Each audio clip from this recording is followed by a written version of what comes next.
Ahem. So, yo, what's up, party people? Vanessa, thanks for tuning in. Yeah, and everyone else tuning in now or later for the VOD, whatever. Thank you guys so much for tuning in. Anyways, so today we have a bunch of things to talk about. Actually, nothing too big, but you know, it's something, right? Yeah, hello. And Urza, welcome to stream as well. So, we have some gaming news, right? Some like normal games like Ghost of Yotei. We Little Nightmares got a new trailer. Dispatch seemingly has a release date. Pulchra, the official release, finally leaving early access, right? And a bunch of other cool things to talk about. The main thing of today's stream will be talking about Honkai Nexus Anima, though, which is why we're also in the Honkai Nexus Anima category. But yeah, well, cards on the table. We didn't get in. We didn't make it into the beta. I think not a single person on the Discord server actually made it into it. So yeah, there's that. So pathetically, we have to watch other people who got into the beta. But yeah, I found two cool VODs without any commentary, just raw gameplay right from the very start. So we can just skip and skim through the parts specifically for ourselves at our own pacing. We get to look at basically everything, I guess. There's also a review of some of the other bigger usual suspects that always get early access and therefore always have a lead in the content creation space. But there's that. Anyway, and after we're done with all of that, we probably still have some time to do some, well, actual gaming, and rather than just talking. And yeah, I thought maybe revisiting a little bit of TFT. Why not? I mean, yeah, all these auto chess news, etc., all the pictures and clips I've seen, I'm like, yeah, you know what? Maybe let's play it a little bit again. Why not? Right? Yeah. So that is the plan for today. Let's just start off with a little bit of controversy, shall we? So this is Ghost of Yotei, one of the games that I've been looking forward to in particular, right? And it's coming out next month already. We won't be playing it immediately, but I'm definitely looking forward to playing the game. Now, there is controversy, as I said before, because one of the Ghost of Yotei devs has been fired for a Charlie Kirk joke after right-wing pressure campaign. You don't have to keep up with the news of the world. Most of it is depressing anyway. But now it's come into the space that we really like and enjoy, right? Video games. Now, this is one thing. It's not representative of the entire company. There was maybe some co-workers that share the same views, probably, right? But we don't need to condemn anyone right now here just like that. But let's just take a closer look at the article, shall we? So, this is by Kotaku, and the joke was, well, I hope the shooter's name is Mario so that Luigi knows his bro got his back. This was like kind of a meta joke at this point, right? Because there has been a shooting, and yeah, it's very depressing, but it's just a little bit stupid. But yeah, that just happened, right? And a Sucker Punch senior dev celebrates Charlie Kirk's death. That has been the response. This was the response from the community, basically, right? That's how normal players see that tweet, and it's not cool. Okay, it's like, what am I supposed to say? I don't got much to comment on it, but I got much to observe on it. So this is like one of the older trailers of Ghost of Yotei, for instance, right? The Odachi gameplay trailer posted 13 days ago, basically 2 weeks, right? A ton of views, 400,000 views, and you guys can see the resonance, right? A lot of people like it, some people dislike it, normal stuff. However, one of the more recent trailers just released yesterday. Oh boy, woo! A similar amount of views, right? Just released yesterday, and yeah, you guys can see the like-dislike ratio. It is, yeah, how do I say this? Yeah, not that well received, and I don't think it's the trailer. I mean, we can watch the trailer in a minute, right? But I'm not really sure if it's the trailer itself. I haven't watched it yet, but I doubt it actually. And so now this is another trailer posted just 2 hours ago, and already going in a similar direction, I guess, but maybe slightly recovering. I don't know.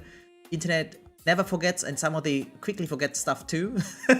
So there's that. Let me refresh. Yeah, okay, some numbers got up, but yeah, there's that. Batwins, welcome to stream. So let me just stop the music running in the background real quick, and then we shall take a look at the trailers, and then we can evaluate on our own. Maybe the trailer just sucked. Maybe that's just what happened. Anyway.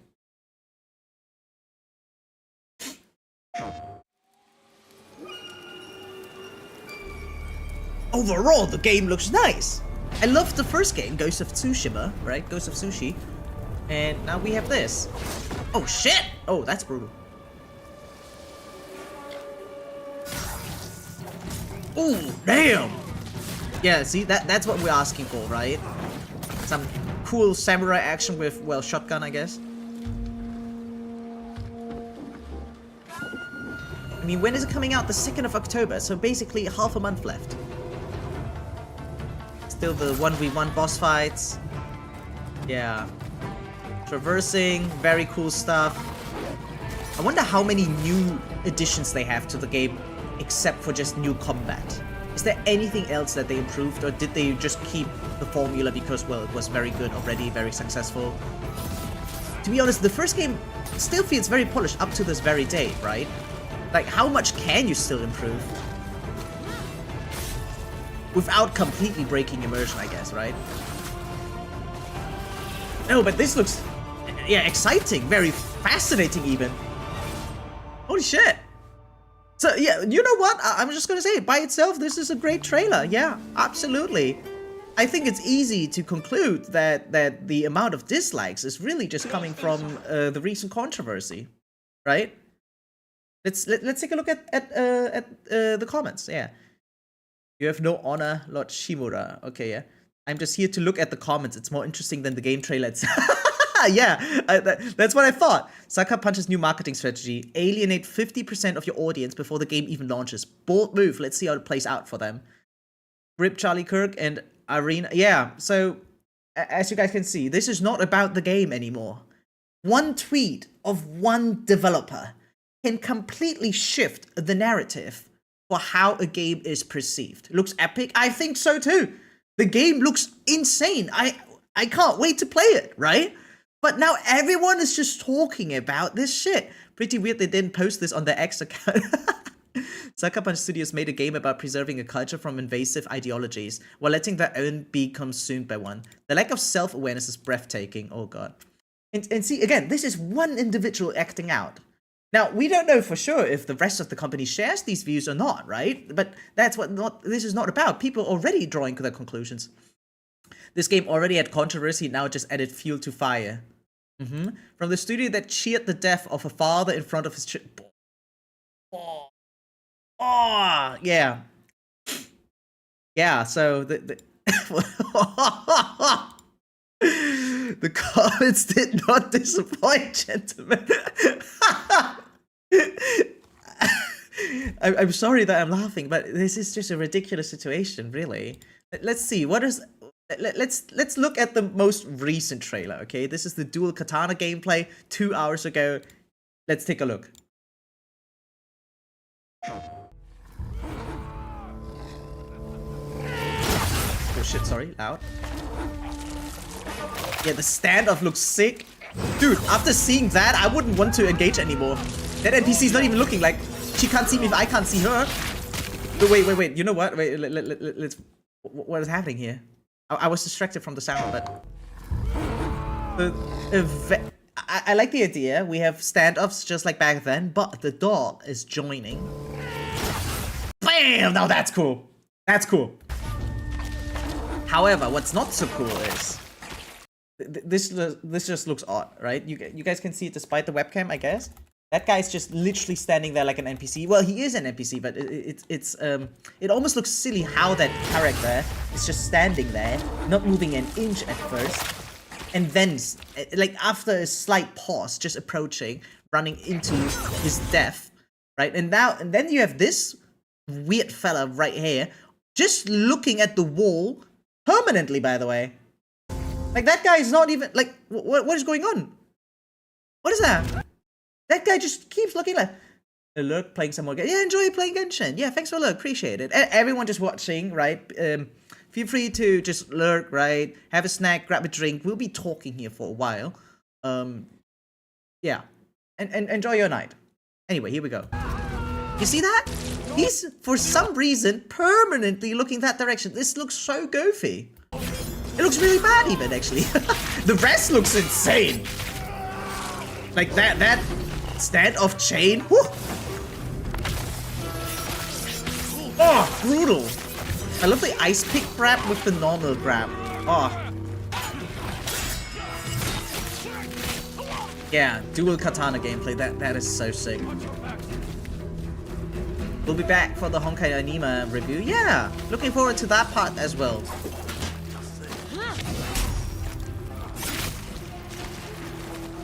Yeah, overall the game looks nice. I am looking forward to it. I feel like you seem a little bit almost too strong and like there's zero struggling considering that there's no stealth gameplay really, right? And you know, all that murdering and slaughtering in the background was actually not that far away, right? And this guy's just here practicing against a practice dummy. But the rest is cool. Oh shit! So that was clean. Oh, that guy's just eating it though.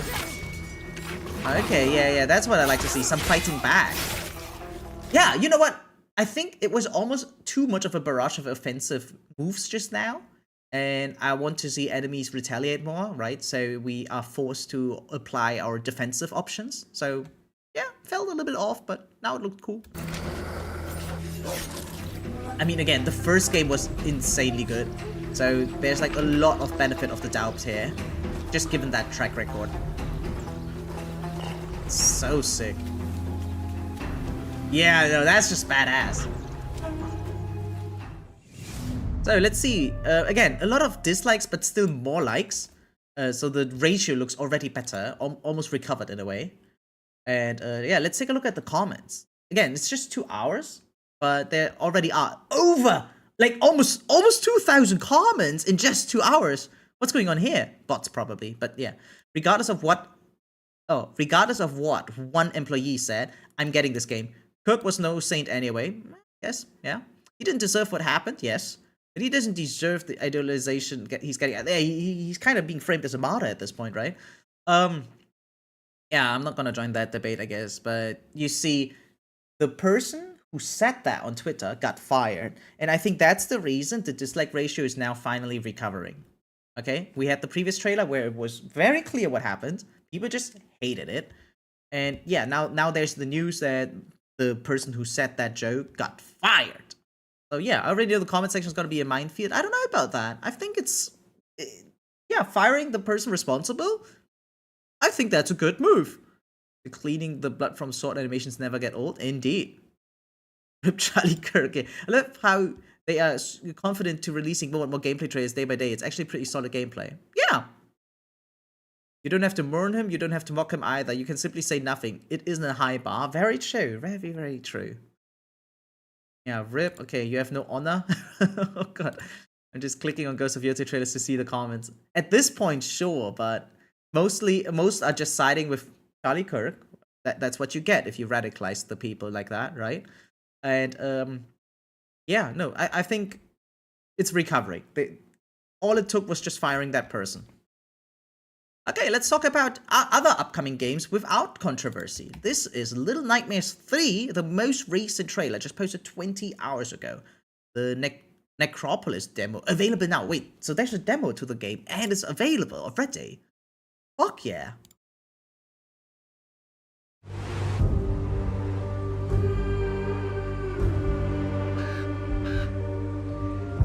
Yeah, there's something intimidating about Little Nightmares, despite its rather cutesy graphics at times. Considering, you're playing something like a chibi, I guess, right?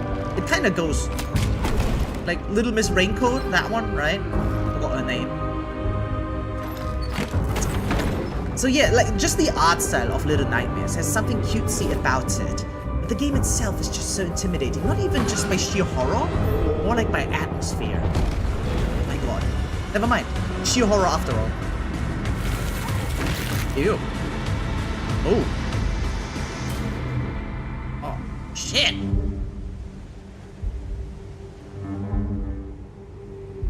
Yeah, demo available now. Oh my god, wait, that is insane.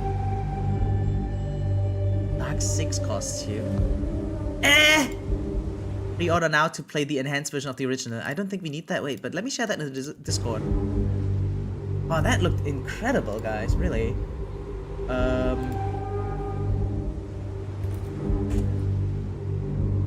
There we go. I put it in the React channel, right, so for future reference.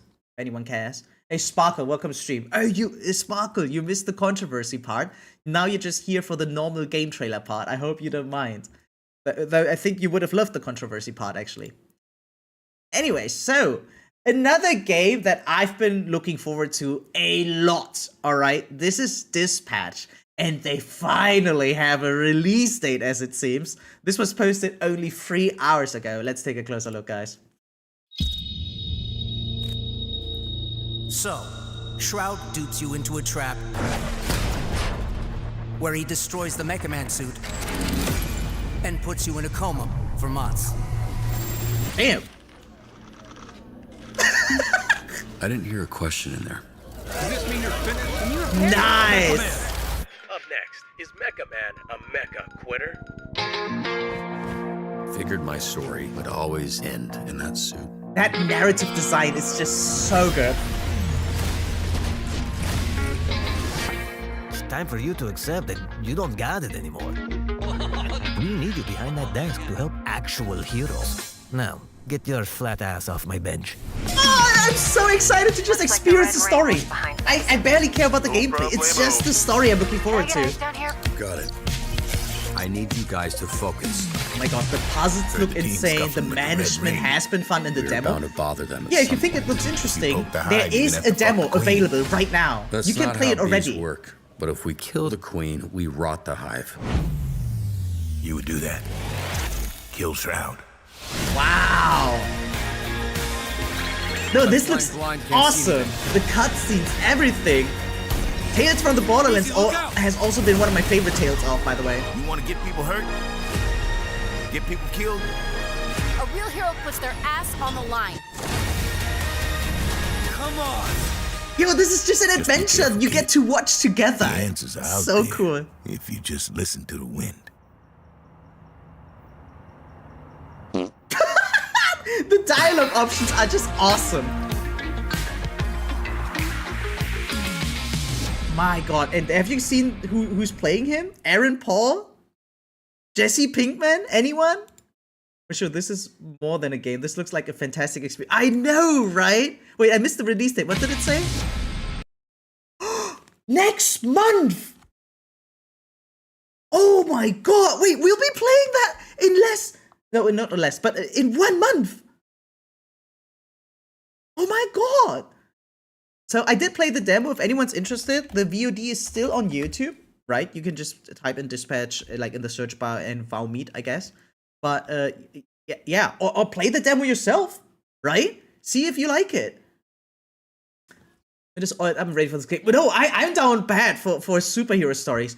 I loved The Boys, right? That show. Then Invincible has been incredible recently, and now we get Dispatch on top. It's so good. After the Marvel fatigue, you know, and like whatever the fuck DC did, right? Like superhero media took a plunge after Endgame. Yeah, after Endgame, things went downhill. All right, but the things I just mentioned are kind of recovering it. Okay. I wonder how long the GOTY list will be. I don't think this is a GOTY contender. I think this is an incredible gameplay experience. It looks awesome, but I'm not sure if they're even trying to be Game of the Year. On the other hand, I mean, they're obviously trying their very best, right? Again, Ad Hoc Studio made a ton of great games. Wolf Among Us, Tales of Borderlands, just a lot of cool things. And we get to play next month already. I admit I tapped out after Endgame. Was the last superhero movie I saw. That's what I'm saying! There was no incentive. Like, you could kind of feel, okay, No Way Home?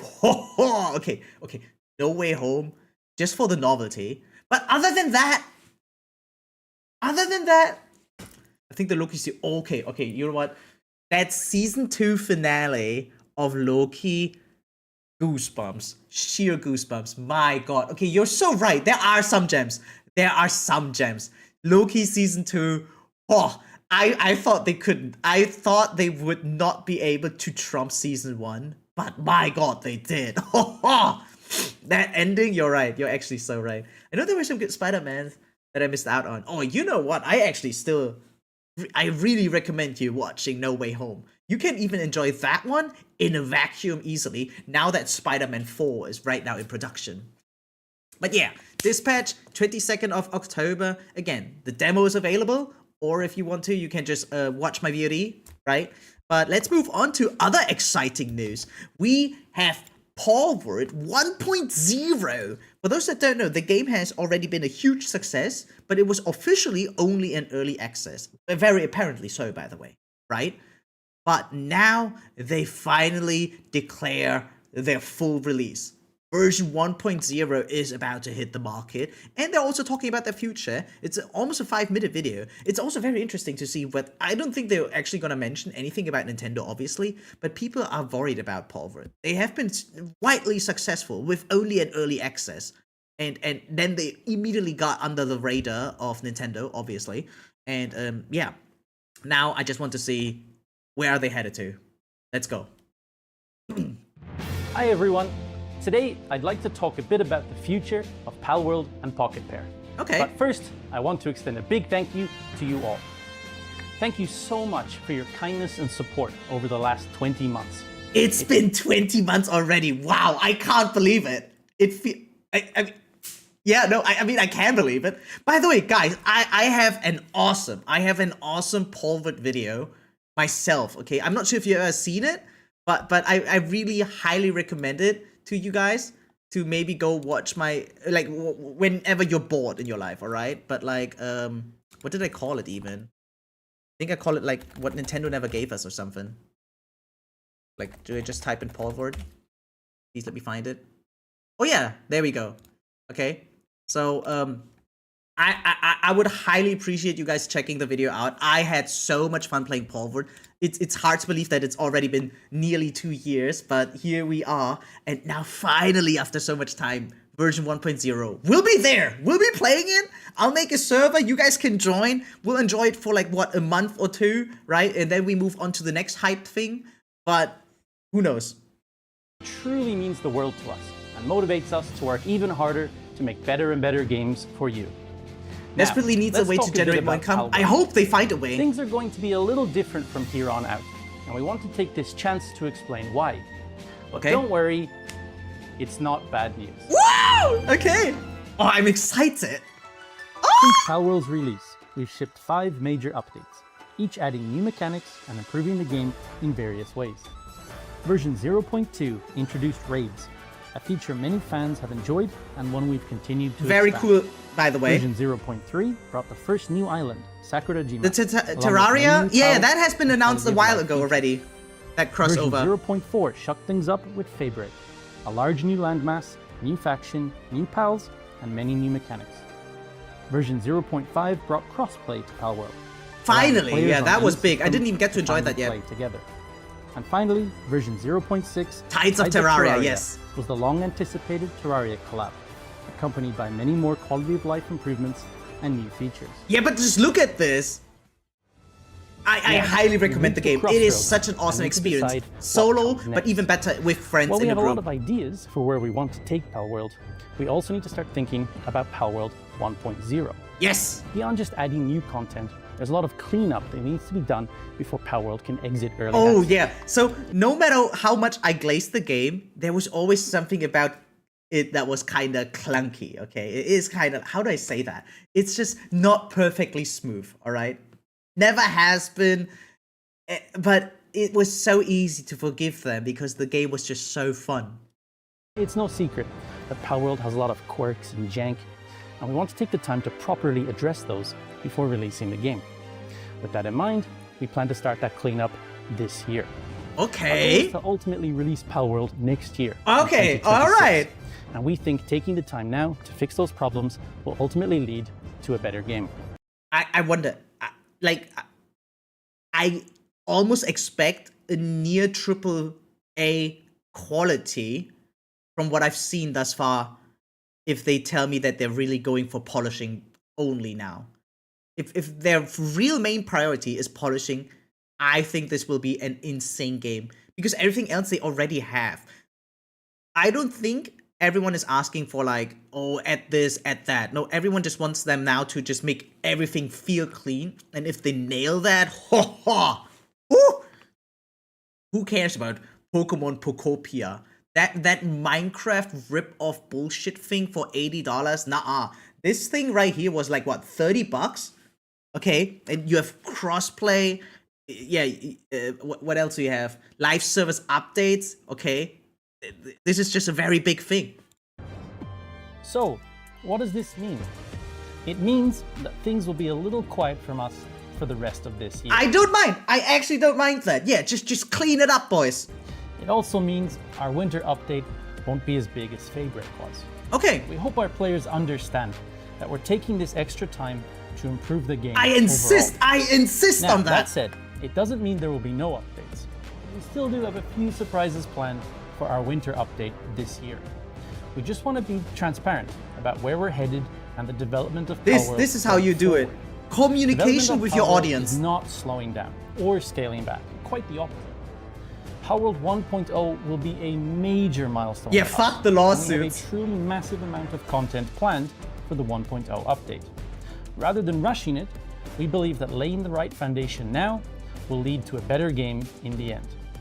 We're really excited smart about this, decision, not and we gonna hope our lie. fans I will be really completely excited agree about with this that too. direction. We plan to share some sneak peeks about Palworld 1.0 in the very near future. Quick note on Pocket Pair's future. Many of you may already know this, but in January of this year, we launched Pocket Pair Publishing. Okay. Pocket Pair Publishing was born out of the desire to give back to the industry and help fun games get made. Thanks to Palworld's success, we're in a very lucky position and are able to help other developers I like the and humble take risks. approach We to want use this. our success to help support others. Pocket Pair Publishing won't be developing games, but rather we'll be helping other developers with things like funding, marketing, based! distribution, or just Actually offering them based. some advice. No, I need this fucking company to win this godforsaken, stupid lawsuit. I need them to win. And if they win, this will be such a strong pushback against anyone abusing the patent system. And if that happens, then this publishing company of them, right, that is targeting to 8 other developers will actually have meaningful ground in this industry. They will lose. I mean, Nintendo never really lost yet, right? When they started shit, they never really lost yet. So obviously the odds look grim. But other than that, I think we just still need to hold on to hope, you know? Like law of attraction here, okay? Is it more likely they lose? Let's face it, yes, it's absolutely more likely. Do I want them to lose though? No, absolutely not, okay? I keep advocating it. And even if they do happen to lose, I will still complain and talk shit about that, okay? We're already working with a number of developers and teams from around the world, and we hope you look forward to the games that these teams are working on. Pocket Pair is also working on some other things. We don't have much we can talk about or share at the moment, but as the company grows, we continue to experiment with other ideas for games. Of course, right now, I mean, yeah, they most already of the had a company's crossover focus before full is on release. Palworld. But we want to stay Opium true to our mode? roots, which is why we've got several smaller teams tinkering Just away at imagine ideas it. that hopefully will turn into fun games for you all to play. We'll have more to share about this in the near future as well. Okay. Sounds like great news Once thus again, far. thank you all for your continued support of Palworld and Pocket Pair. We will continue to try our best and communicate more openly with you, our fans, about what is going on. I am so We happy love things are making still games, going well and enough for nothing them. makes us happier than when you, our fans, enjoy the games that we create. On behalf of everyone here at Pocket Pair, thank you very, very much. What a based video. I mean, I bet the comments just only talk about the lawsuit. Let's see. So I see there's human talk in your video. We are going to patent that. Yeah, see, the comment section is probably just filled with patent lawsuit stuff. Clear, straight to point, no corpus speak. Yeah, actually, this is what the game development should be about, by fans for fans. Yeah, agree. But don't worry, it's not bad news. The amount of happiness some words can give someone is unbelievable. We want to take the time to clean up bugs and stabilize the game before going crazy with new content. Fucking thank you. My god. It's insane how this is something special. How this is not a normal thing to say. This is actually extraordinary, and it's so sad that it is. And ironically, Pocket Pair today reminds me of what Nintendo used to be back in the days. Oh my god, that hit. Pocket Pair. We are in a great position to help other developers thrive too. Nintendo, we copyrighted summoning. Oh my god, ruthless. Really?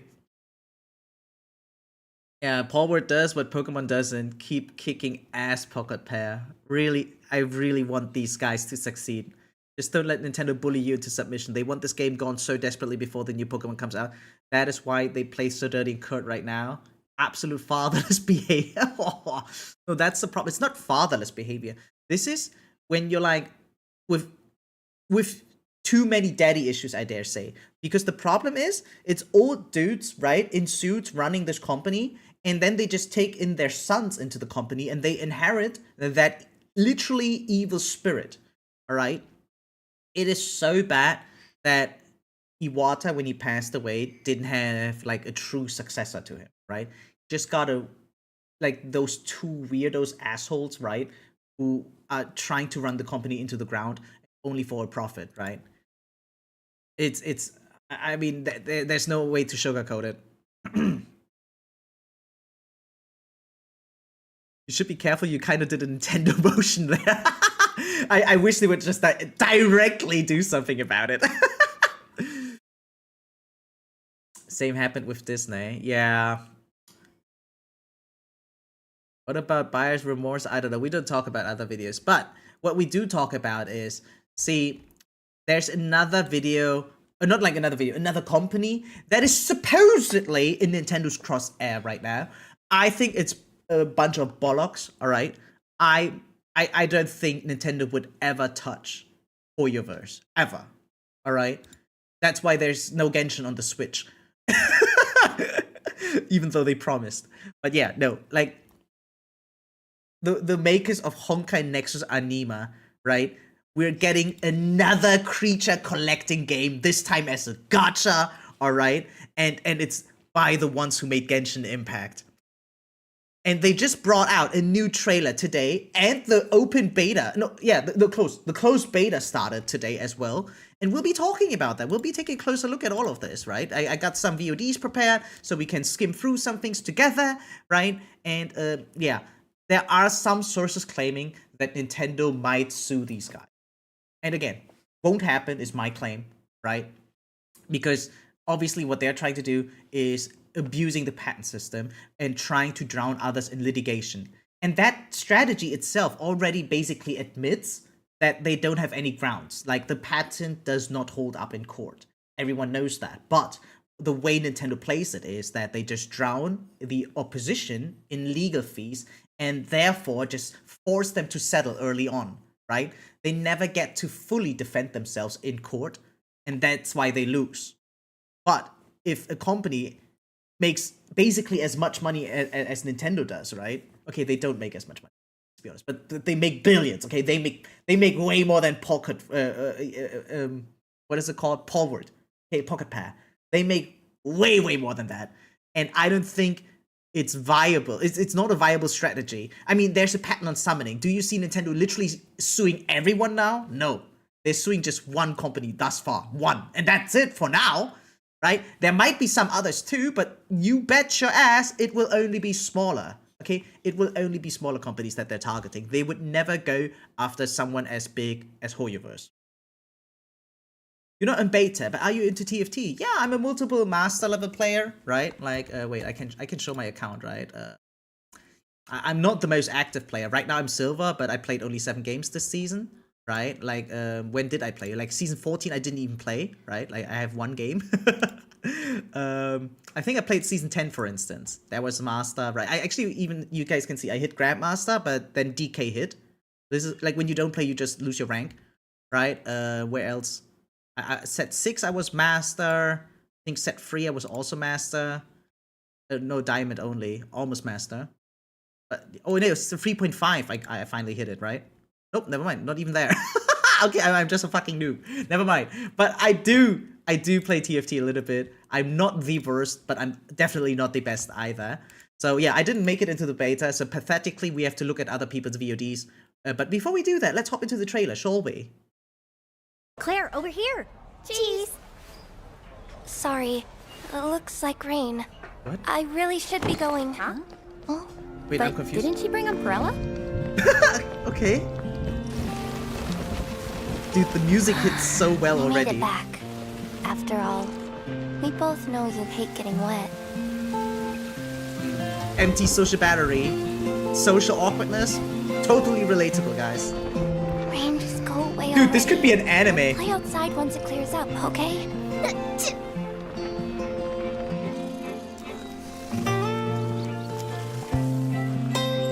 Dude, this looks awesome. I love the art style. Yo, they have so many different trailers out already. Like, I think 7 trailers thus far. And each of those has a different art style already. They're pumping so much. The game just got announced last Sorry, month. it's my And there's fault. already I the didn't closed check the beta. forecast. Like, Ananta could never, NTE could You'll never, get wet. Enfield couldn't. Right? Like, it usually takes months or years before we get a beta. And these guys are just speedrunning the entire process. I wouldn't be surprised if the game comes out late next year. Let's go home. Dude, I get so easily immersed in this. Claire, look at the camera. I'm here. Oh, Told you you should have taken adorable. those glasses off ages ago. Yeah, you're really pretty. Claire, you're blushing. Oh, cute. That's like the wholesome girl talk, guys. Oh, that's so cool. When will the Yumi map be out? It will be out next week, on the 25th or something, I believe. Yeah. Maybe you can compare TFT with Anima. You can definitely compare it with Anima. That's why it's in my title. Right?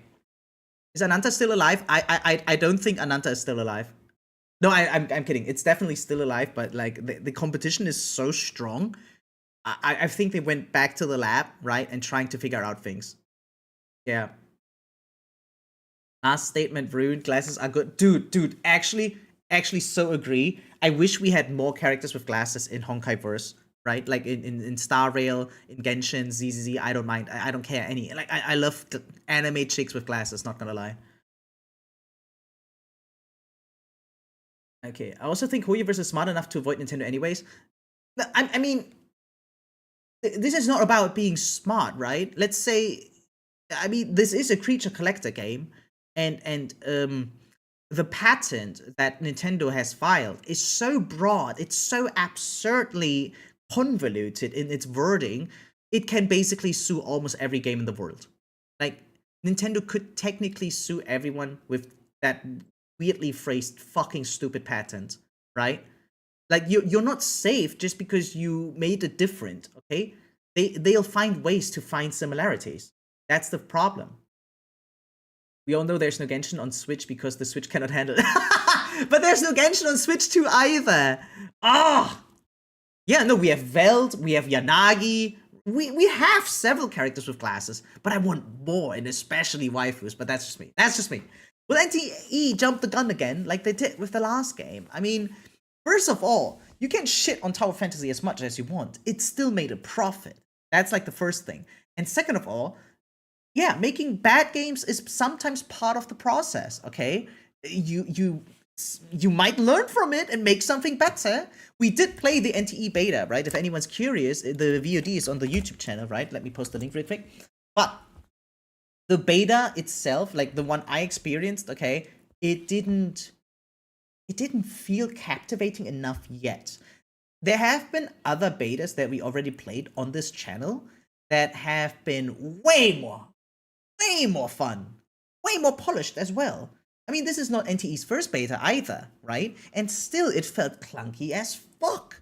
The best thing about NTE thus far to me was actually the storytelling, which is, by the way, incredibly amazing, yeah? Okay, very dynamic cutscenes, and a super intriguing dungeoning that is unique to only the story missions. That has been a blast. Everything else sucked. I'll be honest, everything else sucked ass. From combat to resources to the gacha system, it just sucked. Okay, anything else though that I can say? We only have Do It Night Abyss to look forward to as of right now. We have, like, I mean, what are the channels on the Discord? Wait, let me see. What are the channels on the Discord? We also had Azure Promelia, right? Yeah, that finally entered a recent beta. That one looks interesting. Not too promising yet, but who knows? We'll see. Silver Palace is also on the board. Wang Yue looks just like NTE free, right? Like Ananta, Wang Yue, and NTE, those three look like so similar. It's crazy. So I'm not sure. They must have gone back to the drawing board to find out a way. How can we become unique? How can we make it into this market? They don't tone down the horror. It might be interesting. Yeah, no, I actually asked them in the feedback and in the comments, right, to up it. Okay, the horror segments have been so intriguing. It was incredibly fun and not even too intimidating. I think even casuals that are not too much into horror games could definitely enjoy it, similar to how Little Nightmares reintroduced the horror genre to less horror enthusiasts, right? So we'll see about that. Anyway, as I said before, we did make it into the beta because we're fucking nobodies on the internet. So we have to watch other people that got in, regardless of them being nobodies or not, okay? So shout out to Jarfal Oxy, only 3 followers, unfortunately, right? Let's change that. There we go. And they played the game yesterday, right? Like this is 12 hours. This VOD is 12 hours ago, and there's no sound, nothing, like no commentary. There's a second VOD from the same creator with sound, so we can take a look at that in a minute. I just wanted to see the start, but only the start doesn't have any audio, unfortunately. But that's fine. Care too much about it. And we're just skipping through the start anyway, because first of all, I don't want to get spoiled too hard, but it's also just the beta experience. It will probably be completely different once the game releases, okay? So, first things first, we have a character creator. There have been some complaints already about the lack of different skin tones. I want to believe they just didn't add it yet, right? But I do believe that they will add more in the future. So overall, this character creator looks rather plain for now. Not too much, not too many options, right? Very basic, but kept in the style that is very known to hoyoverse. So what else do we have? Yeah, face presets, colorful hair, right? It looks cool. I like it. Different eye designs, 6 different hairstyles thus far as it seems. I guess you can kind of mix and match. Yeah. 10 different colors. Okay, no color wheel. Interesting. Dude, but it's cool that you can have like these ombre looks or something like that, right? That's something that several other games don't have. And even in Sims, you can't make your hair this fancy right now.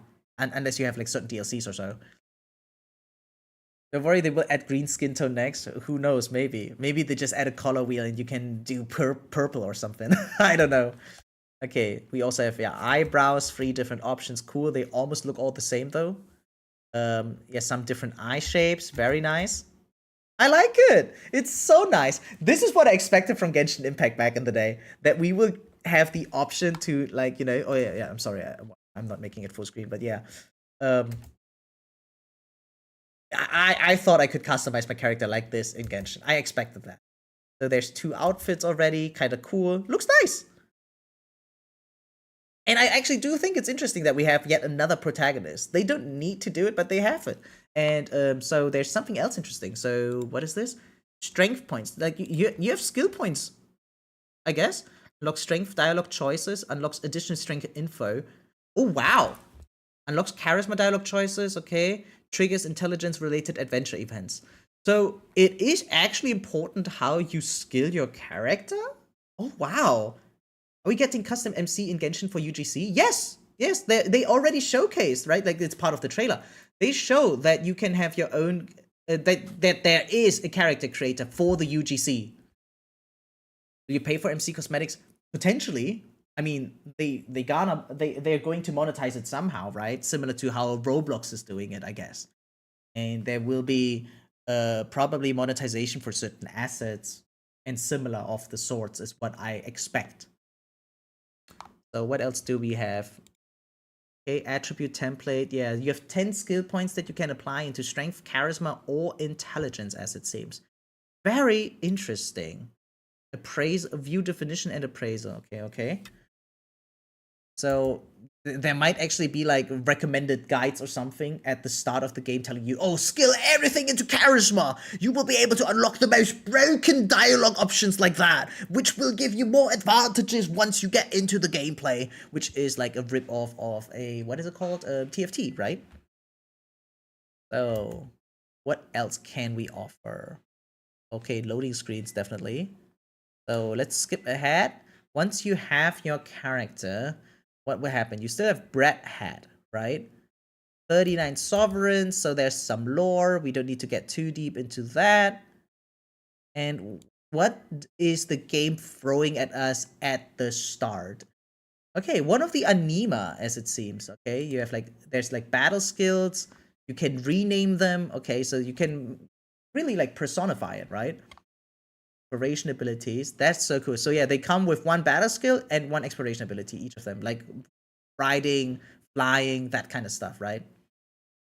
I need negative intelligence and MC, or just max charm, right? Like get that risk. Goofiness can also be risk. Yeah, you have different currencies. There's definitely like those hearts are probably the limited currency. I wonder what you can spend it for, except for new characters, I guess, right? Because yeah, you gacha for characters still, right? Not for the anima, I think. Or maybe like every character has one anima attached to them, something like that. Maybe, potentially. But then it wouldn't be a creature collector, right? Or would it still count as one like that? Yes, I'm walking around. Obviously, it doesn't look fully polished yet, right?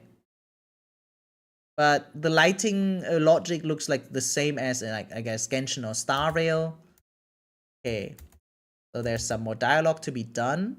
Let's see. When do you get to the first gameplay section? And don't worry, we'll have sound later on, okay, down the line. And it immediately starts with the auto chess. Okay. You have like this bottom line where you have your animas, I guess. So it's not like from a random pool. The system of how you get to summon your anima will be different than just buying them, right, with your economy, which you can do like in Battlegrounds, TFT, or Dota Auto Chess, or what is it called? Underlords at this point, right? Then you can battle. Okay, they battle automatically. Very cool. And after you win, what happens? Oh, what? You have like a winning screen animation. Very cute. Right, egg, ordnance, discourage, satiation, explorer. So those are like the synergies. So it is about collecting after all. Look at this. There's like the Pokedex. Right? Yeah, different ways to look at it. I like that. Very cool. So you find them, what? Do you just find them in the overworld and that's it? Or do you have to fight them first? Do you have to like weaken them? Is that patented, by the way? Weaken them first before you get to catch them? Okay, so this is the next quest right here. Yeah, the first interaction is to battle. And then you end up in the battle. And yeah, so the pool of anima will only consist of the ones you already have unlocked. That is interesting. So does that mean you can be at a disadvantage, or is that just at the offline mode where you don't PvP? Right, like maybe PvE is different than PvP? Hard to tell. Oh, anything that's food related, like a food related anima, is like a satiation one, I guess. I do like the synergy, the way they look. Okay. Then they find. Okay, very cool. I like that. There's something like interest, I assume, but not as much as in TFT. Rather than 50 gold, you only have like, I guess maybe it's not even economy actually. I don't know. And then it enters the Pokédex. Okay. So what else do we have? Thus far, you only have the auto chess element from the start. I'm not sure. Will we also have like Pokemon battles or something? Or will there only be conflict resolved via auto chess? Okay. There's some story, more auto chess. A lot of people already said they think the game might end up very, very boring. So, I mean, TFT has nothing but some auto chess usually, right?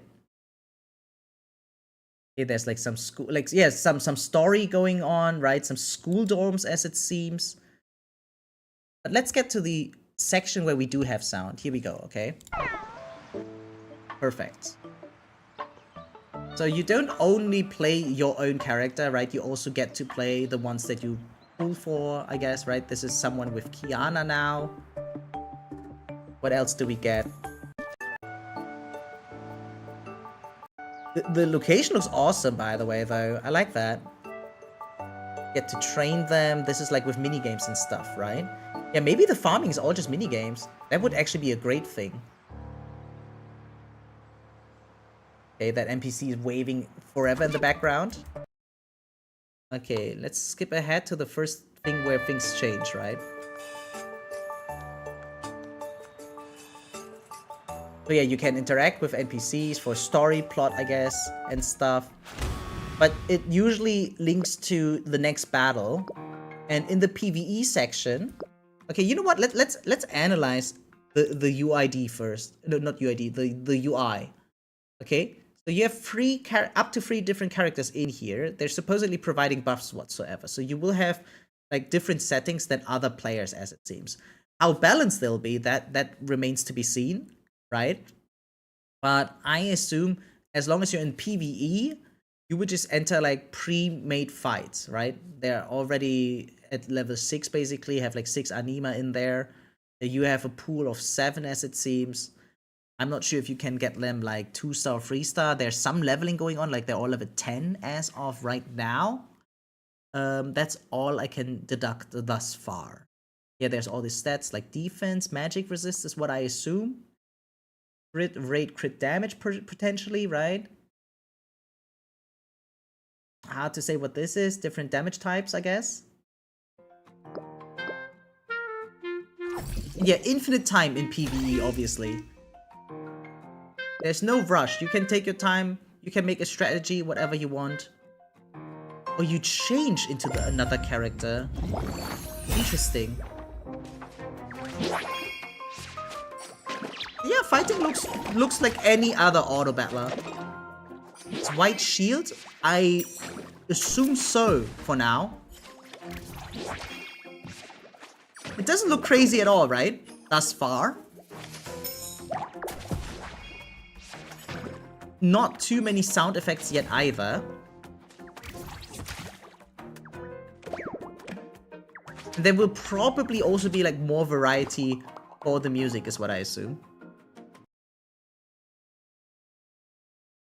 Yeah, this feels like not the proper transition yet. And that directly ties into the next fight. You obtained a new character. Very cool. Oh, I went too far? Okay. Referrer. Okay, This is like your character roster then in the future. Why would you pick different trainer? Because every trainer has like different buffs. Remember, there used to be like a season in TFT. Okay, I'm like you see me, you know TFT. There used to be like a season where you had like a different little legend buff, right? Like one of the most popular ones was like TF, I think, right? Twisted Fate, and he basically guaranteed you to get like Pandora's box or something like that. So you had like different champion buffs that you selected before you went into a round. This is probably similar. If you have a different trainer or like a different anima master, however they call them, right? You will probably have something different in the battle as well.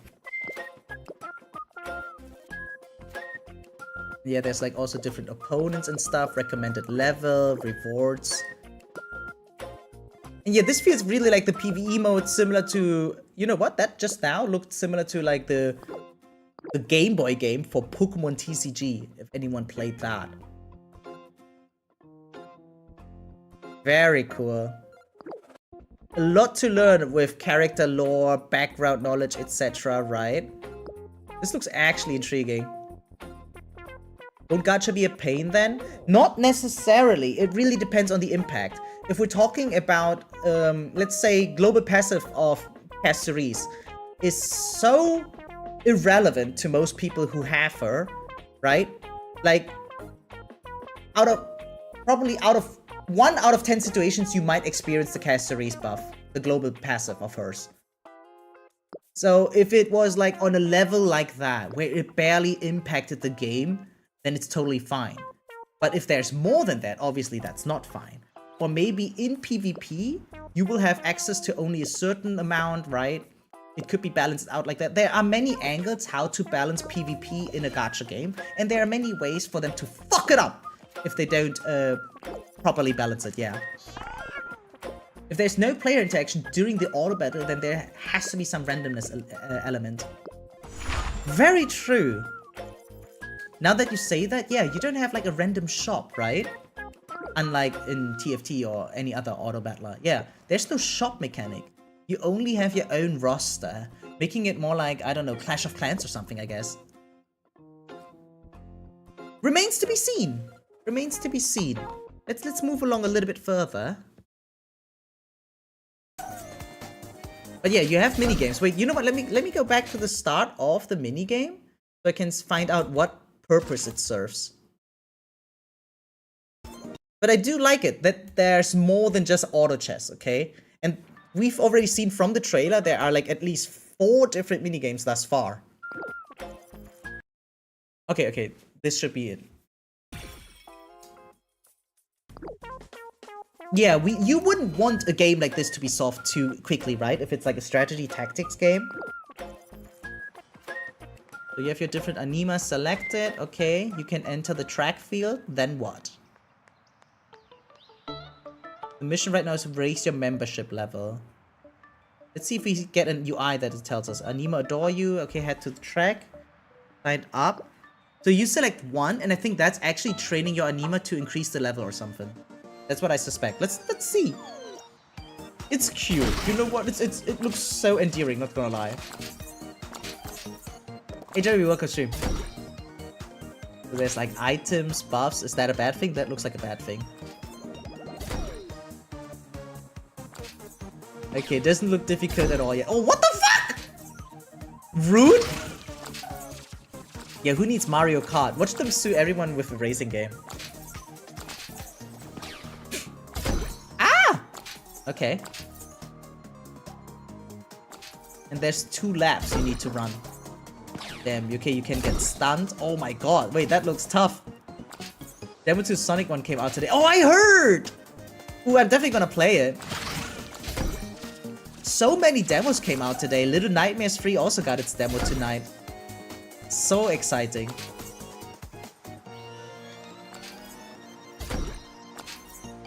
Okay, not much explaining going on, right? It's like very intuitive. You see item, it helps you. You see like purple aura, you know, okay, that doesn't help you.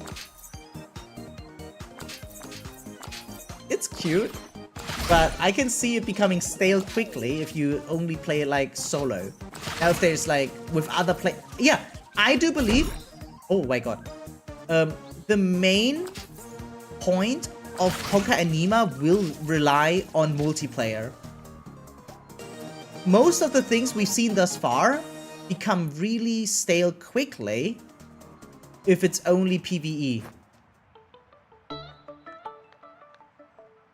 Like racing games as in particular, right? Racing against NPCs, it becomes boring so quickly. Exactly. Are you going to jog around that racetrack 100 times? I wonder too. Now, if they keep adding challenges and extra mechanics, maybe it can be exciting, but probably the most exciting part will always be multiplayer.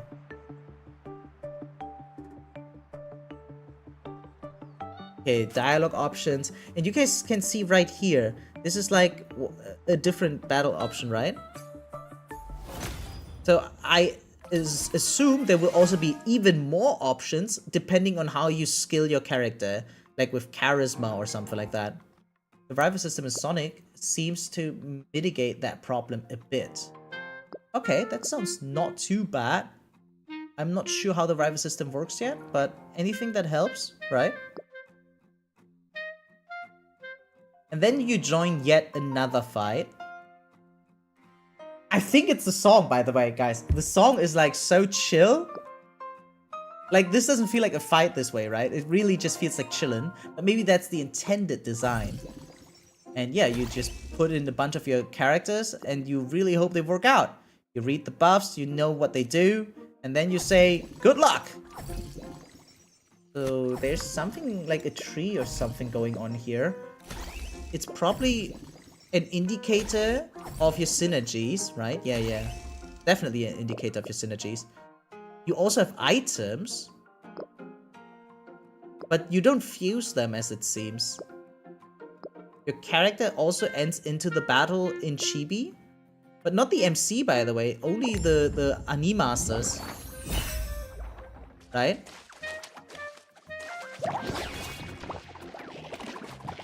And it's also just one round. It's just one round, guys. In PvE, at least. Okay. Moving on. So what else can we see here? Now, teamfight tactics? Yeah, but by hoyoverse. Can you tell? From the art style? That this is from the same dudes that made Honkai Star Rail? So yeah, another TFT. Will this actually be competition for TFT? I'm not sure yet. Doesn't look like it thus far. On the other hand, what I could see happening is that the thing about TFT is that it has a very high entry barrier, and it's mostly carried by its competitive scene. And anyone seeking a more casual experience of TFT could maybe switch over to this one. Who knows? Sanitation is a banned word? What the fuck? Funny. Oh, you can like preset your team as it seems. Interesting. Let's move forward. Isn't that the second time hoyoverse did it? Technically even, it could be counted as the third. So they had one Bang Boo minigame that was a real auto chess game, right? And they also had a game mode. No, they still have. For the collaboration of Fate and Honkai Star Rail, they introduced the mechanic of synergies, right? So you don't really have an... Wait, you know what? It kind of counts as an auto battle because you have the auto mode, right? So what you have is like different buffs that are literally the same as the synergies you see on the top left right here once we get into the fight. And yeah, they implemented that into Star Rail. Yeah, the satiation, mastermind, cherubim, that kind of stuff. This is in the Fate collab. All 4 of the games has recently TFT-like events. Yeah, maybe all of that served as research purpose for this game, right? I missed out on the one on Genshin, so I can't comment on that. I only had Star Rail and Zenless, yeah.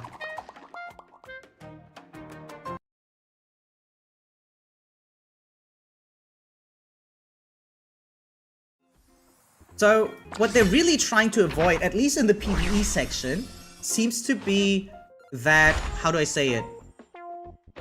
One round of TFT, especially if you make it into the top 4, right, can easily take half an hour or more. Easily. And considering that this is a gacha game, especially for mobile intended, right, I feel like the intent is not on the same experience that TFT provides, though. Especially in PvE, the rounds are so much shorter. It's really just like a small thing that you hop into every now and then. But then you get back to the exploration, open worlding, right? Mini games thus far, and who knows what else they have. I could see them going beyond, okay? And what if they actually do both? Let's say they have TFT and a Pokemon battle system. Something like that, like a turn-based fighting. But like to a small scale, not a big scale. Who knows? Half an hour? Yeah, no, seriously. A normal ranked round in TFT easily takes half an hour. I didn't like the Genshin event. It had a story element to it, okay, which often led to my run ending due to me picking the wrong types. Oh, that sucks, eh? Like, I would be offered strong electric units, build my team, then the boss at the end of the act was immune to electric. Oh, that... Yeah. Hopefully they learned from that data. Do not repeat that in this game. But I do like you have like the filter system and stuff. Because eventually you have like a freaking ton of anima, right? But they're really reducing the amount of thinking, considering that you have like pre-established teams, right? You don't need to gacha for them like you do in TFT. Like in TFT, you need to watch out for your economy. You need to hope that the shop rolls the correct units. You have to apply decision making. Which units are when good, right? Like how to build your strongest board, basically. And you don't really have that here, as it seems. It's almost too simple thus far, from what I've seen. Right? Like, you guys can easily agree. Right now, all you do is select your team that you desire, and you hope it's good enough. That's all you do. You have gacha to swipe here. I mean, TFT also has gacha to swipe here, and it's super unfriendly, by the way. Getting a new arena, like a new Mystic arena, can easily cost $100 if you're just unlucky, right? Or like an unbound skin. Is this a TFT skin? This is a potential competitor to TFT. Who knows? Hoyoverse, the ones who made Genshin, are trying to make an auto battle, as it seems. Right? Like, if you get out of the fight, you can immediately tell, okay, yeah, it's anime game. Right here. It has graphics that are very reminding of Hoyoverse's style. Also, if there's really no player interaction during auto battle, this needs a 2x or 5x speed mode. Yeah, that could be very important feedback for them. I wonder, does the beta already have PvP or not? I think it might have, but only at a later level. Ah, here we go. Guys, this is the character called Maple. And here we have it. The trainers themselves have different effects. When battle starts, Maple will throw 2 dice, and allied units gain different buffs depending on the results. If the 2 dice show the same face, the buff effect increases by 20%. Okay. And yeah, not too big of a deal, but yeah, 12 armor and magic resist, 6 attack and MP, 6% attack speed, 700 magic damage to 2 random opponents. Okay, wait, this can be a lot actually. Never mind. And yeah, you can even have duplicates. We've already seen thus far, right? And if you take a close, yeah, purchase requirements not met. What is the purchase requirement? Oh, reach level 21, of course. Like, there's different stars, so... Oh, never mind. So that's just this rarity, a 5-star character. I wonder if you can have, like, duplicates, like eidolons, right? Constellations.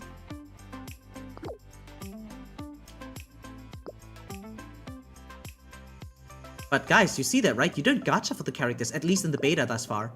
You buy them directly from the shop. Wait. You don't gacha them. You see that?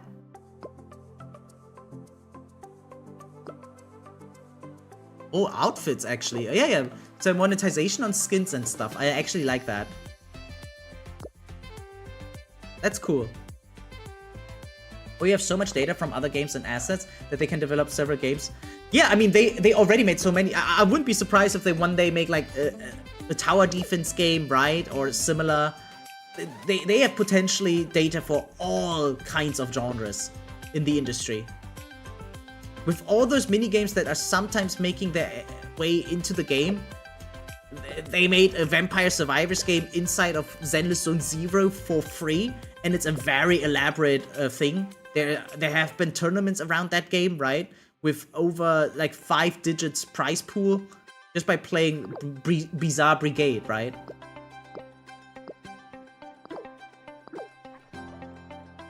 I do like the menuing thus far, though. It looks clean.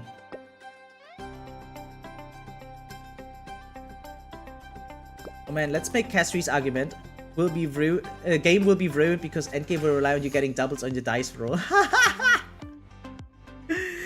I mean, this will be the narrative that Hoyoverse will have to face, especially in the West, right?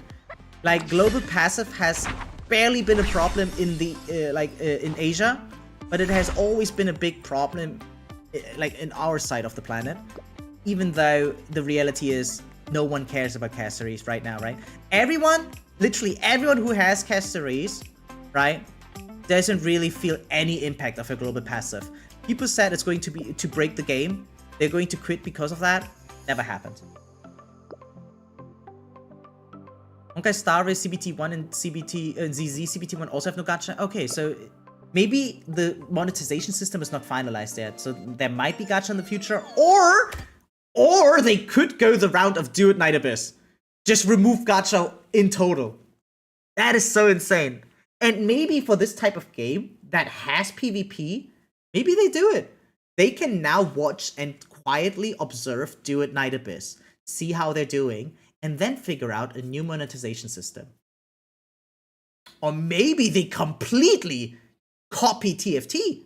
right? They could do that. And again, TFT already had the same mechanic. Character buffs that are unique to the player, right? Like, you could queue up a game, you would need to select a buff before you enter the game, and then you are stuck with that buff. And then all you had to do was rely that the balancing was fine, right? Like, you could pick Noxus or something, you could pick Twisted Fate, right? And you would have a different buff. Ornn was also very popular back then to be chosen as a buff. I mean, I do like the fact that there is minigames like these, but what are they for? Do they serve a purpose, or are they just as random as the minigames in Zenless on Zero? Don't get me wrong, the minigames in Zenless on Zero are kind of cool, but you play them how many times? And then literally never again, basically? Like, they have this snake game, they have this Subway Surfer now. What else do they have? Yeah, the Bizarre Brigade. And they have the digging game, right? And most people touch it to get an abundance of like polychromes for a little bit. Not even all of it, right? Because the highest amount of polychromes is locked behind very different achievements. And yeah, that's it. I mean, it's cute.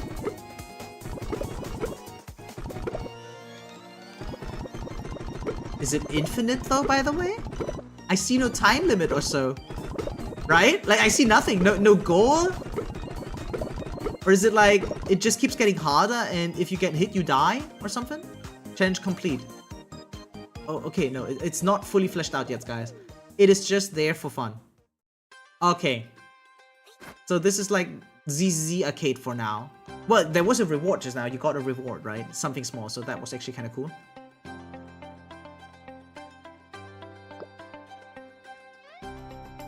Okay.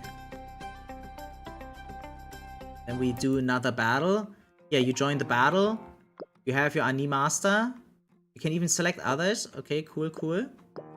Does it consume anything? It doesn't consume anything at all. You can just do however you want. Okay. You apply your items. They don't fuse whatsoever. You have your preset team. So, yeah, you know what? The anima fights right now literally feel like Pokemon fights in the game. Think about it, right? You walk into the stare of another NPC, exclamation mark appears on top of their head, and they're like, hey, you looked at me the wrong way, let's fight! Right? And then you fight the two Ratatas, right? Beat them to the ground, and then you move on. Get some of their pocket money, and that's it.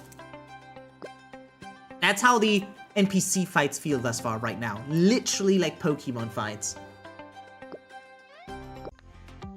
But auto, obviously. Like, you don't really need to do much except for a tiny bit of decision making. Okay, what is this? I do gotta hand it to them though. This overworld thus far looks lively. There's so many NPCs doing something in the background. There's a huge variety of different sceneries, right? Like this beach bar right here, Bustle Park. It is very reminiscent of like Venice Beach or something maybe. Like Santa Monica, I guess. I don't know.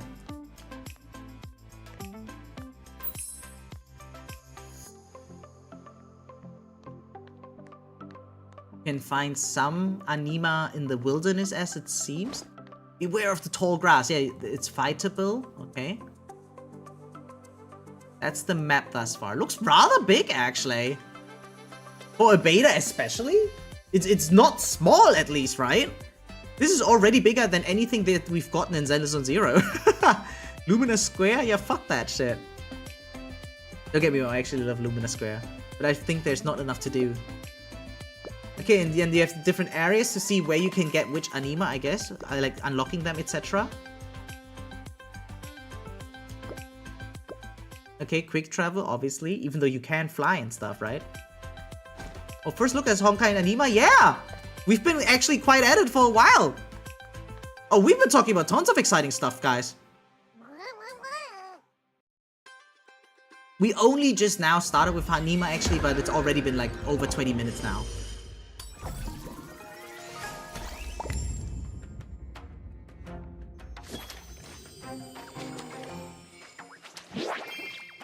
Yeah, anyone interested, feel free to watch the VOD. I think we had a great stream thus far, okay? Really, a lot of cool topics. You know what? Yeah. For those that were worried about the auto chess element, it is so concise. It is short. It is crisp. The thing is, does it get boring eventually? Who knows? I think you really have to look at this similar to like a Pokemon game experience, right? There's a bunch of NPCs, all wild Pokemon that you can find in the overworld. You approach them, your eyes meet, you fight, right? It's usually a short battle if you fight a trainer in Pokemon. But the real charm of Pokemon lies in PvP, obviously. So I think once you are at a higher level, that's when you unlock PvP, because you probably need like a proper deck. You need to catch enough anima to be able to fight online. And then we can have our full review. UI is very well done. All the small details inspire respect for that. I gotta say, this is so impressive considering they just announced the game 1 month ago. Again, we had over 10 bigger gacha announcements, right? Okay, and smaller ones as well. Like smaller ones like Kaleido Rider, Chasing Kaleido Rider, I don't know. Up to bigger ones like Silver Palace. And none of them have been as quickly paced as Hoyoverse. This game got announced a month ago. Now it already has over 7 different trailers, each with different artwork. There's already some voice acting, not a lot. Not every character's voice, but some are, right? But it's already a playable beta. And it looks not bad. How can it be, right? No, with the power of money. Their previous games have been so successful. They can, like every time they have a new project, they can speedrun everything about it now. Production, development, research, publishing. There are so many prize rewards. They already have merch, guys. Think about that, yeah. Can you already buy merch of Azure Primelia? I doubt it. But this game already has merch. That is insane. Even a plushie. Like, you see this guy right here? The doggo, the pudding doggo? That guy has a plushie now.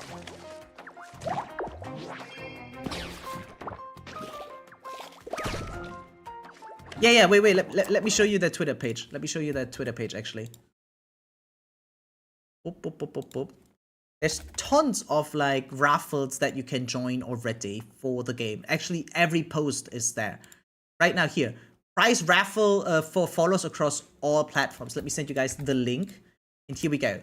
Follows across all platforms. So, yeah, if you follow their official communities, you are in for a raffle. You can get some of their standees, maybe the plushie right here, some of those button thingies.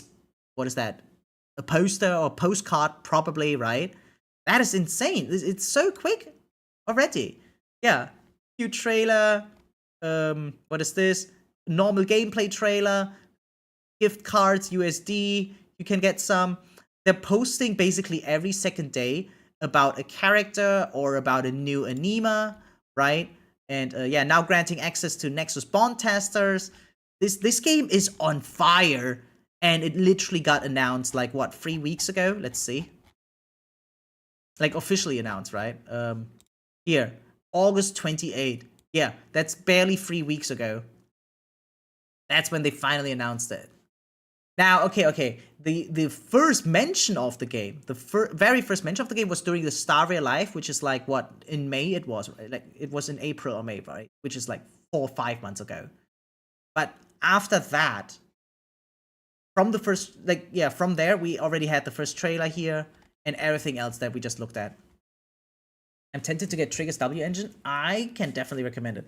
I think Trigger is probably one of the most staple characters that we have in the game of Zenless right now. I highly recommend Trigger and her engine. It's so good.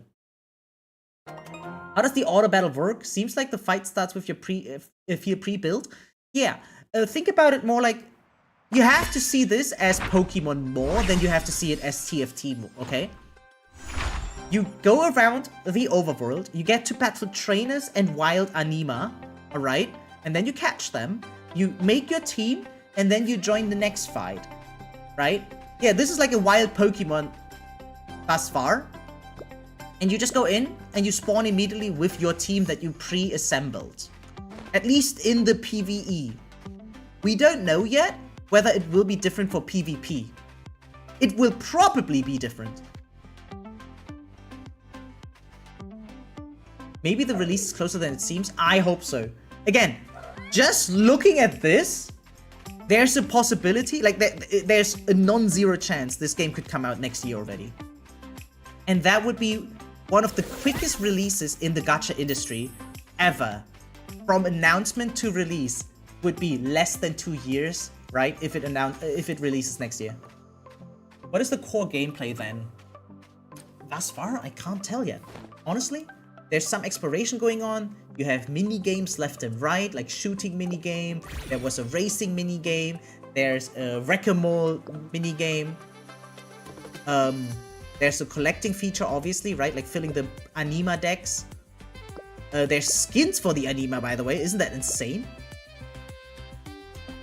Like from ramen to some taiyaki or so. No, not taiyaki. That other thing. You know, anyway. Not a real otaku, I don't know what meal I meant. Oh my god! That was a caramel, yeah! Oh my, why is that so cute? Oh, there are some of them that I haven't seen before. This is so cool.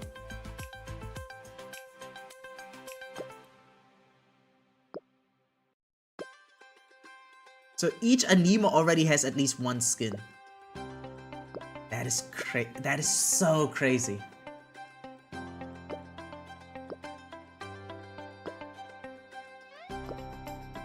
I believe, again, if we treat this game like Pokemon, then you have a very basic approach how battles are. You just have trainers randomly in the overworld, and you have anima in the overworld. You battle them, you get rewards, or you unlock new ones. Then you have something like gyms, right? Like gym badges, Elite Four, that kind of stuff, right? Like the Pokemon League, basically.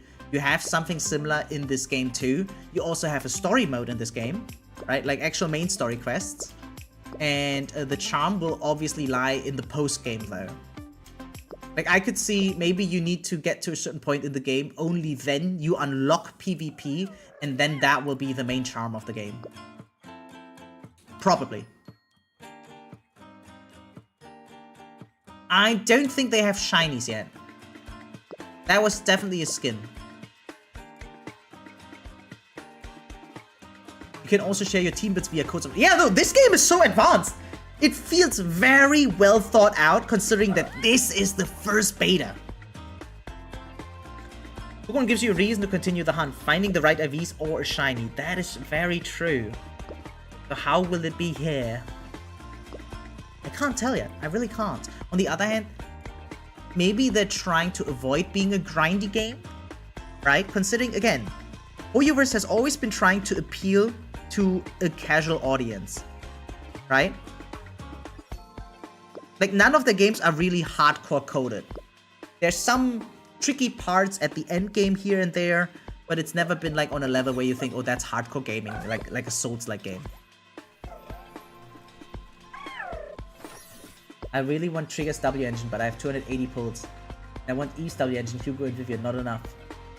I think you should give it at least 3 10 pulls at least. But that's just my perspective.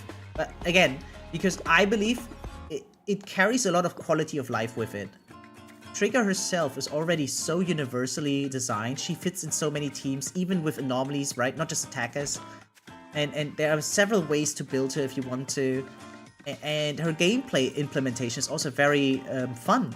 Because, yeah, you just charge her up and then you get to enjoy her off-field. And that engine really carries its weight for her kit. I know you use a lot of different teams. I really hope you get lucky if you just give it free 10 pulls. That would be nice. Yeah, I gotta say, this overworld in here looks fun. It is so vast. It offers a lot of variety. It seems very alive because of the amount of NPCs in the background just existing. Yeah, you have like the academy. Racetrack, sure. Like a school. It feels like a school or something. Similar to the Pokemon League. Apex Club's face activity. Yeah, Apex Club. Let's move along. Roads but no cars. Because you have these things. Maybe these things serve as a traversal. And the floor is like maybe something that is good for the legs of the anima. I have no fucking idea. On the other hand, I remember seeing one bus in the trailer before. Who knows? Maybe they just didn't code them in yet.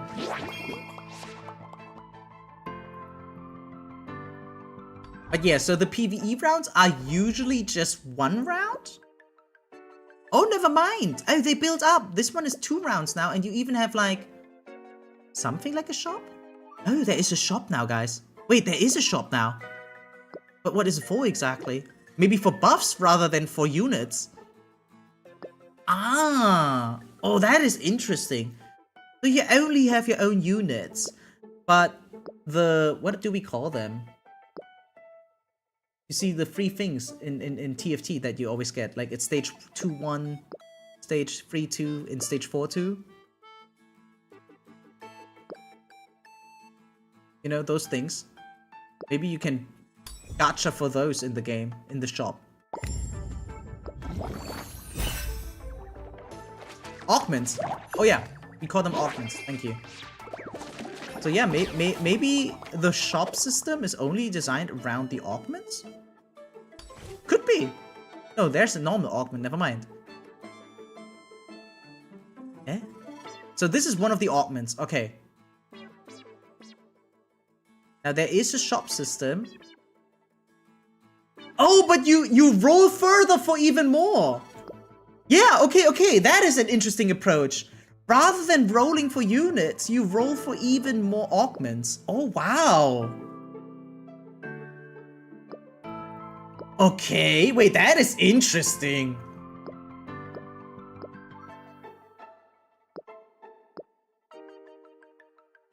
No, that is actually a cool approach. I'm not sure if I like it more yet, but it's an intriguing idea. Yeah, giga cool. Haven't seen that before. Very unique. Rolling for augments. Shop system. Like, yeah, you have money, right? You have different rarities, and you have different odds. That way, everyone can have a different deck of anima, but you still enjoy the same gacha mechanics as everyone else. Right? Like the same shop mechanic.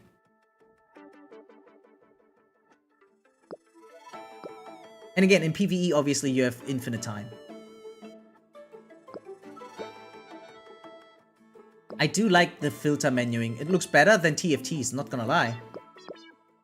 I wish I could sort it that easily.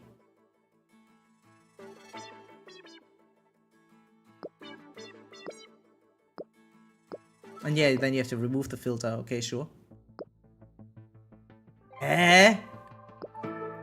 Intriguing. Really? This person is taking their sweet time, but that's fine.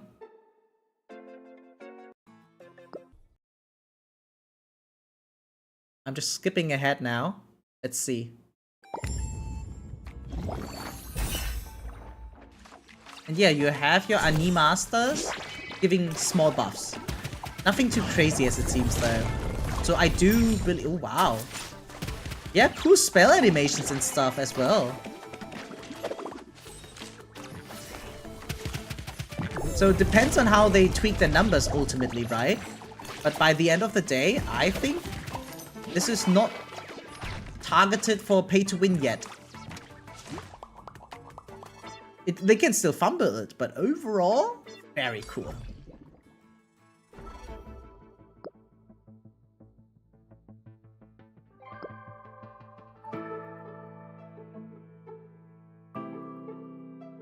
It will just be hard to tell what your opponents are doing if all you can gacha for is augments, right? Because like if I scout in TFT, obviously I look like at the bench of my opponent, I can understand where they're going, right? Oh, are they trying to get a 3-star? Are they looking for a certain 4 cost, right? That's something I can't see with those augments. Maybe lowering the skill ceiling. Because again, this is most likely targeted for more casual gameplay. They will not become an esport with this. And it's probably not the goal for them. This could actually be heavy competition for teamfight tactics, guys. Again, TFT is very popular, especially in China. Okay.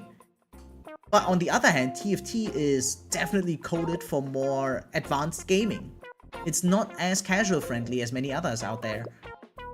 Like, you can't just sit your ass down here and immediately play a TFT. It will feel ass. Unlike Dead or Alive.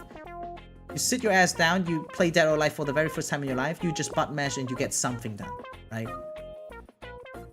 Not in TFT. Anyone picking up TFT, their very, very first round, if they just jump in without tutorial whatsoever, they instantly become 8th. I always can't remember all the item combos in TFT. Thankfully, you don't need to remember all of them anymore, right? Because you can just hover over them now and then the recipes are all lined up for you.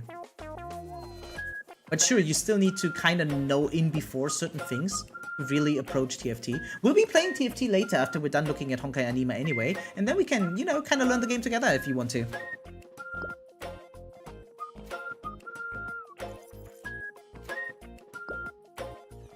A lot of elements are already established in this one. Let's go a little bit later. Maybe we can find some PvP section. Yeah, you have wilderness. Yeah, wild Pokemon. They can kinda attack you. That's funny. Oh, it's that cute one that Ursa liked. Right? That mushroom. Or was it Ursa? Cute!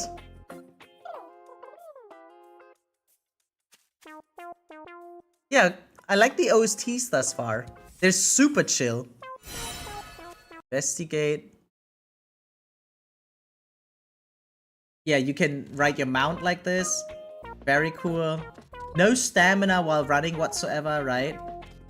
Super cool. A little bit clunky control schemes from what it looks like at least.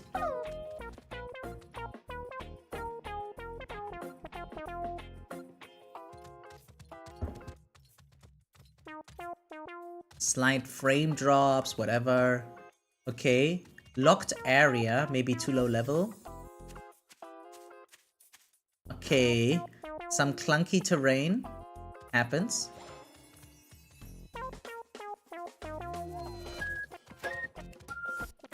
Yeah, I think if there's some small elevations, they should make like some auto skipping.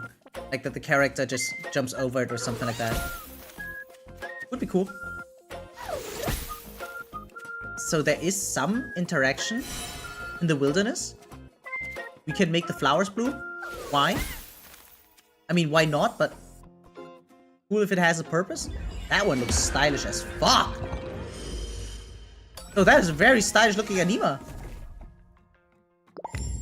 Yeah, instantly just go for it. What's going on there? Ah, shit. Oh, that's a 5-star ability.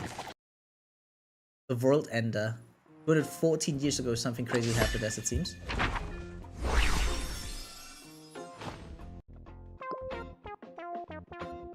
So there, this is the outermost area thus far. It looks like if they ever expand the map, they would just add more areas, not more rooms. So not like Honkai Star Rail.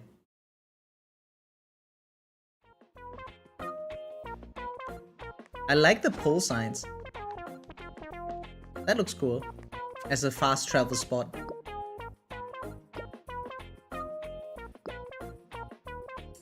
This looks so elaborate already, guys. Seriously. I hope the game comes out next year already. I don't want to wait until 2027. Most people are suggesting 2027 as the earliest date. But as far as I can see, there is a chance it comes out next. Because wow, I am impressed. How can this feel already so fleshed out? What do you think? How long ago did production start for this game? This must have been at least 2 to 3 years in development already, right? At least, I'm saying. So that means probably before Star Rail was out. Right? Or am I overestimating that shit now?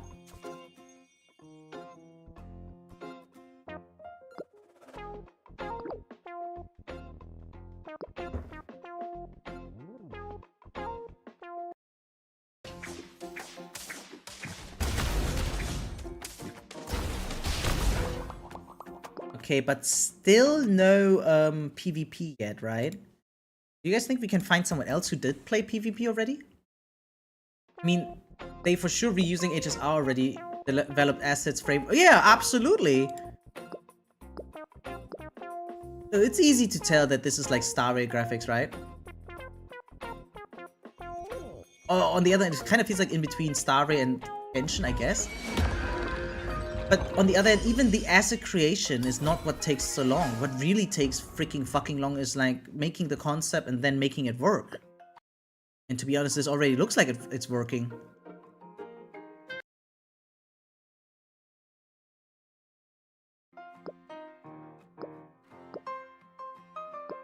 The power of money. I think the success of Genshin has been so big, they can just funnel so much money into this game.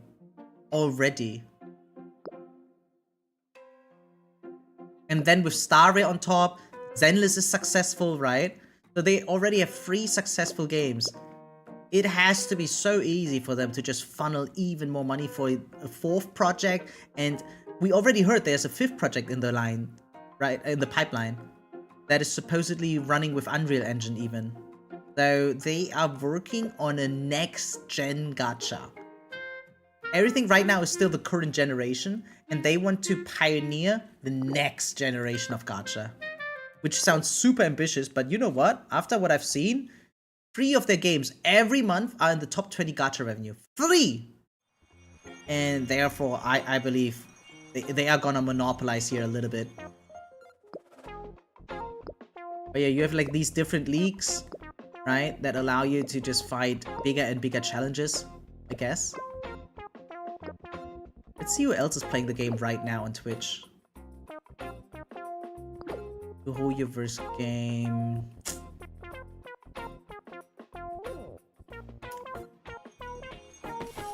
I'm not seeing anyone play PvP right now though.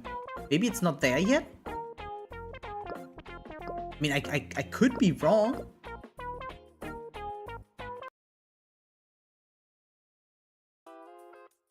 Honkai Star Rail closed beta test 1 until Honkai Star Rail pre-reg is like 2 years, but for HNA we already have pre-reg. Exactly, yeah. No PvP yet, I think. Ah. So maybe that's how they were able to already launch this beta, right? Because there's literally no multiplayer interaction yet. So without multiplayer interactions, this game will become dull very quickly, I dare say. It is cool, it's fun to explore everything, right? But as I said before, the longevity of Pokemon relies on PvP. Pokemon is not that successful for the single player being so extraordinarily fun, unless you're like someone who's really striving to just fulfill the Pokédex, which actually also requires multiplayer, right? Because you need to trade and shit. And shiny hunting, I guess. Yeah, maybe shiny hunting could be... no, you guys know what I mean, right? Okay. Yeah, I think we've seen enough thus far. This is all we get for now. Like, the general gist is already established. There's still so much more they could add to this. Who knows? Maybe there will be leagues, like groups, clans, I don't know. You can band together, form a group or so, participate, have leaderboards, I don't know. Maybe even different gameplay modes. Not just auto chess, maybe actually like creature fights, like Pokemon. Or what else is there? Actually, I don't know. Okay, so I think that was enough reaction time for Honkai Anima. Let's do one thing though. Is sorry, that I still want to do. This is like Gooba certified, right? One of the biggest guide makers we have, and he streamed the game like 10 hours ago. So let's see the comments. There's only 13 comments.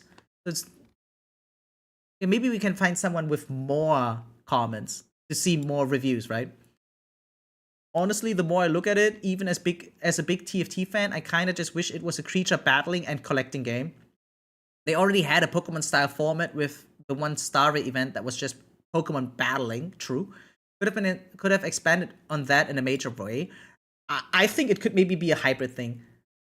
Or rather, I almost wish for them to do that. Literally have TFT and Pokemon battling in one game. This feels like a slop Pokemon budget that tweaks a bit so it doesn't get suit mobile game. That I don't know. That's a bold evaluation of something in its beta, but sure. It looks a lot like AFK Journey, right? And that Bangbu event we got into the AFK Journey. Yeah, considering the especially in PvE with the way that auto battling works, it looks more like AFK Journey as of right now. But considering with all the synergies and the mechanics with the Ani Masters, we can already tell where it's supposed to go.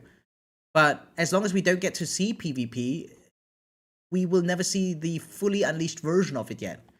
Cute, but not my thing. I know it's a beta and it's focused on being a casual game, but the more I see it, the more bland and boring it seems.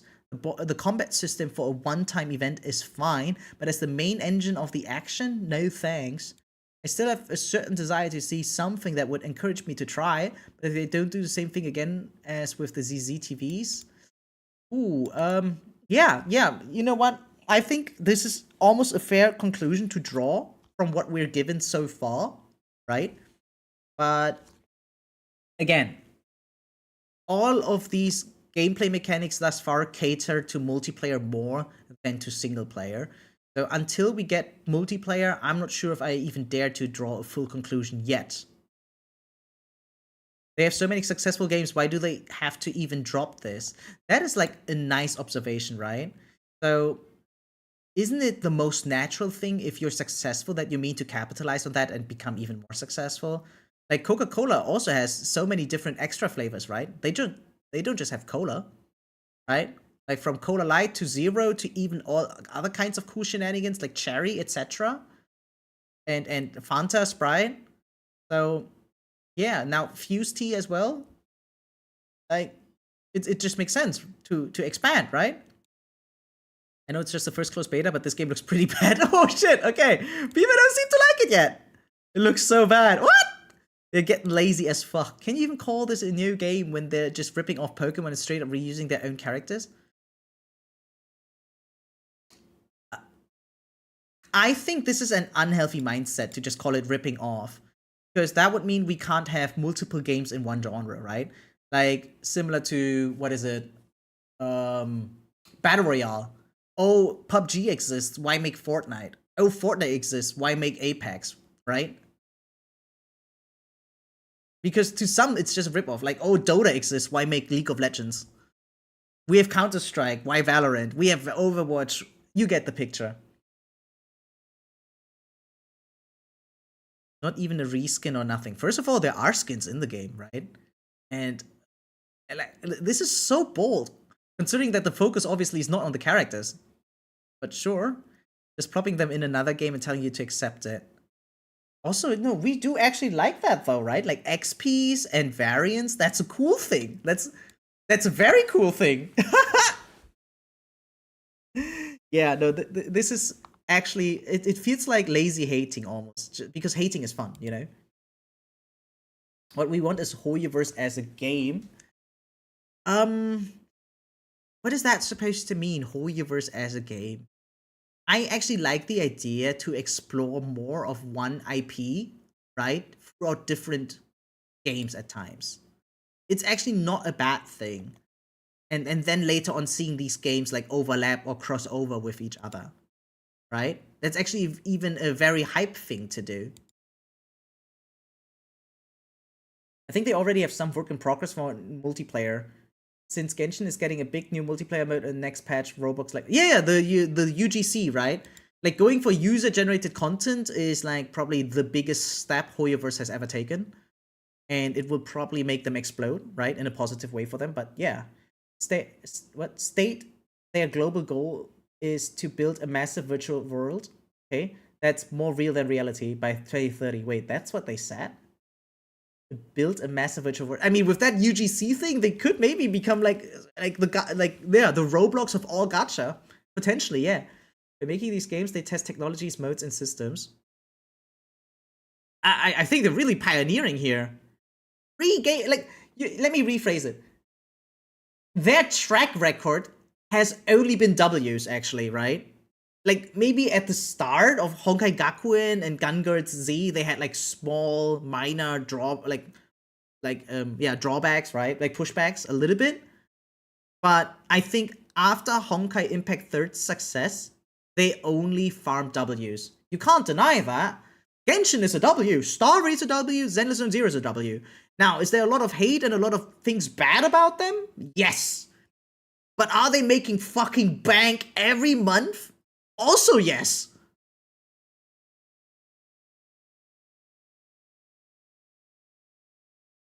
Like the film Ready Player One, a single word. I'm not sure what exactly they're going for. I think they're trying to create something similar to like Riot Games is doing, but in the gacha sphere. All right. Like if you take a closer look at Riot Games client, right? Let me show you guys. They are brandishing everywhere. I don't see my Riot client open, so I guess I just have to tell you. But okay, so we have a shooter game, which is Valorant. There's a card game now. It's not the most successful, but they had Legends of Runeterra. There is a MOBA, right? Like, is it called MOBA? I don't know. Like arena game, like League of Legends. Now they bringing out a fighting game, 2XKO, right? The beta just started this week. We played it. It's on the YouTube if anyone is interested. And what else do they have? Yeah, they have the auto battle with teamfight tactics. Like, they have so many different genres, and they're all coming from the same place. This is similar to what Blizzard Entertainment back then did, right? With Warcraft and Diablo and Overwatch, like going everywhere, basically. Having something like a monopoly on a certain type of publishing where they dominate a genre with each of their respective games. And yeah, maybe hoyoverse is doing something similar now, right? Trying to dominate the open world gacha, the turn-based gacha, the real-time action gacha, and now the auto-battling gacha, I guess. I don't fucking know. Maybe there will be a racing game. I wouldn't be surprised if there will be a shooter game in the future. Something like that. Who knows? Riot is what they shouldn't be doing. You say that, but it's been working out.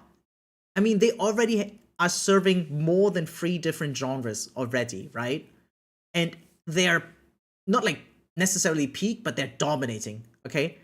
ZZZ is looked down upon so much because it is so much inferior in revenue than Star Rail and Genshin, even though it's still making 8 digits. 8, not 7. It's making 8 digits of revenue every month on average. There has been like 1 month, I think, where they just had 7 digits. Okay, but yeah. A $5 monthly pass is a very strong monetization for your games because they reach a very large audience. Yeah, but everyone knows. Gachas are mainly financed by whales. Like, even if they have, like, let's say, I mean, how many people do have it? You know what? Actually, both. Yeah, both, actually. They have whaling and they have the monthly subscribers, right? To all of their games. I think that's why they always make millions. Yeah, you know what? I was trying to shift the focus that the main source of income is whales. I just think it's one of the major factors now. Because, yeah, the subscribers are obviously the other major factor. Absolutely. Right? It's the traditional model where everything is a different game. The goal should be to create a universe where you don't even have to leave the game to play other game.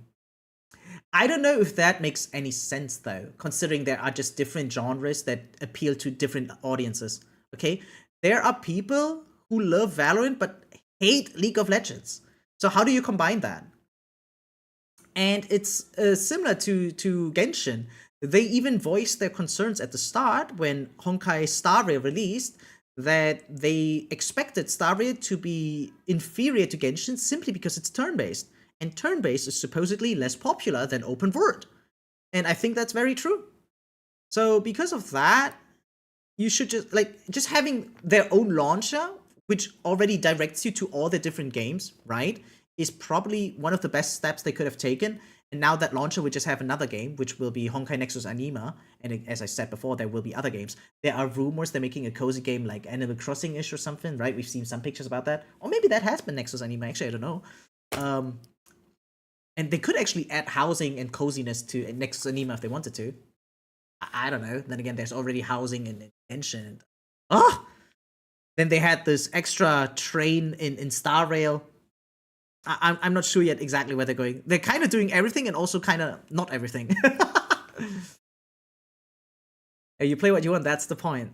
So I don't know if they need to create a universe though, right? Isn't it enough if they have the launcher and all their different games and you just dive right in and that's it? You open the launcher, you see, oh, okay, let's do my dailies. I rotate. Genshin first, boom. Next one, Star Rail, boom. Or maybe at the same time because Star Rail has auto gameplay. Then zenless, boom, right? On the other hand, not everyone plays all their games, right? Even I only play Star Rail and zenless, and sometimes Genshin. But I would definitely add Honkai Nexus Anima to my daily drivers. What would they rebrand verse? Because the idea to create the metaverse for gaming, for the game. I guess so. Yeah, but don't they have that established already? I don't think they need to combine it into one single game. I feel like you're overestimating the impact if everything was just one game itself. It's totally fine to just have one single launcher leading to all these different games. I think that's a cool idea. That is sufficient, and that's it. Like, no other company has one game for all genres, right? They would be the first, and I'm not even sure if that would be the smart thing to do. Because think about it, especially because they're like targeted for mobile gamers. If you combine everything into just one game, that file will be enormous. It will be gigantic, right? People are already complaining that some of the updates for Wuthering Waves are too big. So yeah, no, keep it separate, right? But combine it into like one launcher and one ecosystem. Keep promoting the games among each other. Maybe they start to cross over in the future. I don't know. But speaking of all of these different things, I think we can slowly hop onto TFT because I'm getting into the mood of just not talking, but also to play video games myself. And speaking of which, TFT also has a new game mode announced just today. Okay, actually they announced it a while ago, but they have the trailer now, right? It was posted 4 hours ago only. It's called Aoshin's Ascent. Let's take a closer look.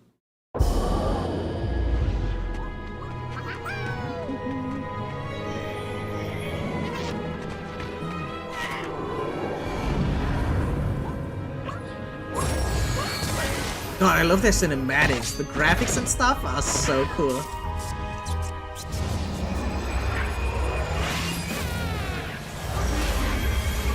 Especially like for Arcane Season 2, they had so many cool scenes.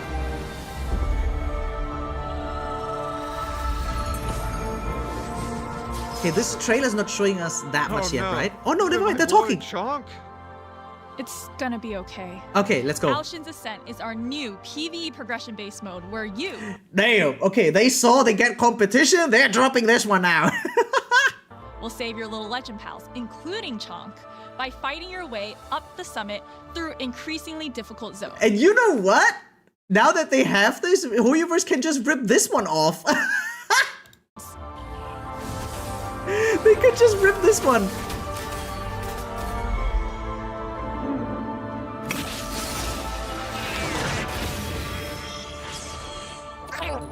Well, that's one of our friends saved. Awesome. But as we get stronger, our enemies do too.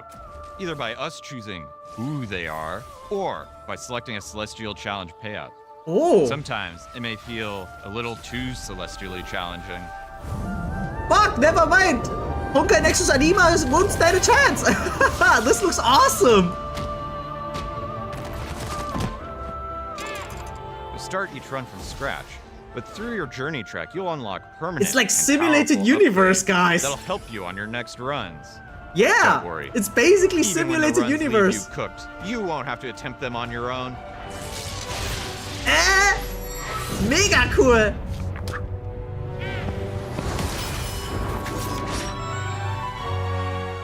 Guides like Baker Pantheon are Alshin's Ascent core mechanic. They're what makes the challenge of the summit possible by dramatically shifting your strategy and comp. You'll collect this a is guide so before fun. you embark on each of your runs, and you'll unlock more guides as you progress along your journey track. There are 12 guides. Yeah, truly okay. unlockable through your journey track. But we also have No, two. they don't need to be additional worried guides at all. available with Never our mind. new Alshin Anima, Ascent whatever. bundles. With the guides by your side and a couple of playthroughs under your belt, you'll become unstoppable. Or at least way stronger. So, strengthen your board, arm yourself with powerful upgrades, and get ready to ascend. Damn, not bad. But yeah, you know what? If this mode turns out good, I really want Anima to just copy it, right? Implement elements like that, sure. I mean, I wouldn't mind playing both games. Very cool. Yeah, that looks exciting. Looks very exciting. Okay, let me swap the genre of the stream real quick, and then we hop into some TFT rounds, and that will be the day for us. Okay, how to learn TFT. There we go. Awesome. Let me launch the game. Boop, boop, boop. Oh wait, it is already launched. Guess I just need some background sound then. Enable music maybe? Go to the scene. What, do I have a scene for TFT? Yes! Awesome.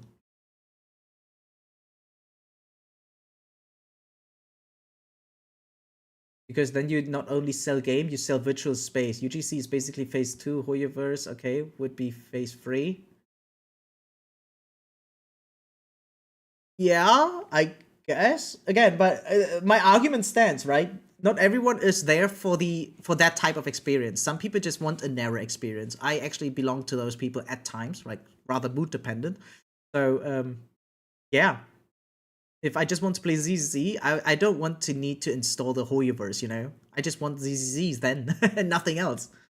But, yeah. No, I think they know what they're doing. They're making billions, alright, guys? These are people that are very, very successful. And you see, the rich get richer usually, right? They probably have some high-level marketing analyzers and stuff, and they'll know what they're doing. Now, they're not immortal or anything, right? And they can fumble, but I think they already have such a strong foundation that nothing can push them back too much. So, yeah, they'll find ways to rebound if they ever fuck things up. Anyway, so we are here with some team fight tactic. It's been a while. I haven't played since the launch of the current set. Actually, I had played 7 games. We made it to Silver 1, right? Like I mean, yeah. You know what? Let me show off the stats one more time, so we can kind of talk about that a little bit, right? To make people understand where I'm coming from. Need update, yeah. So played 7 games. Did get 100% top 4 rate just for the first 7 games. I think that's going to change today, unfortunately, but that's what happens if you're inactive in the game and don't catch on the patch notes, right? Anyway, so the way I'll target this is I'm just going for Solo Gesang's tier list, right? Very well-known creator in the community. He's doing this for every set. Shout out to Solo Gesang. And yeah, we're just gonna target some of his upper comps, so we know, like, so that we have a direction where to go in our gameplay. And the difficulty is seemingly easy, and that will be it. What's your TFT skill? Yeah, you betcha, you betcha. So yeah, let's prepare. We're just gonna open the first 4, right? And put them into the champions list in TFT. And that will be it. Where's the core board? Oh, that's the core. Okay. Yeah. How do I do that? Was it here? Oh yeah, perfect, perfect. Okay, we need a new one. We call it... Wait, which one is that? That's the first one, right?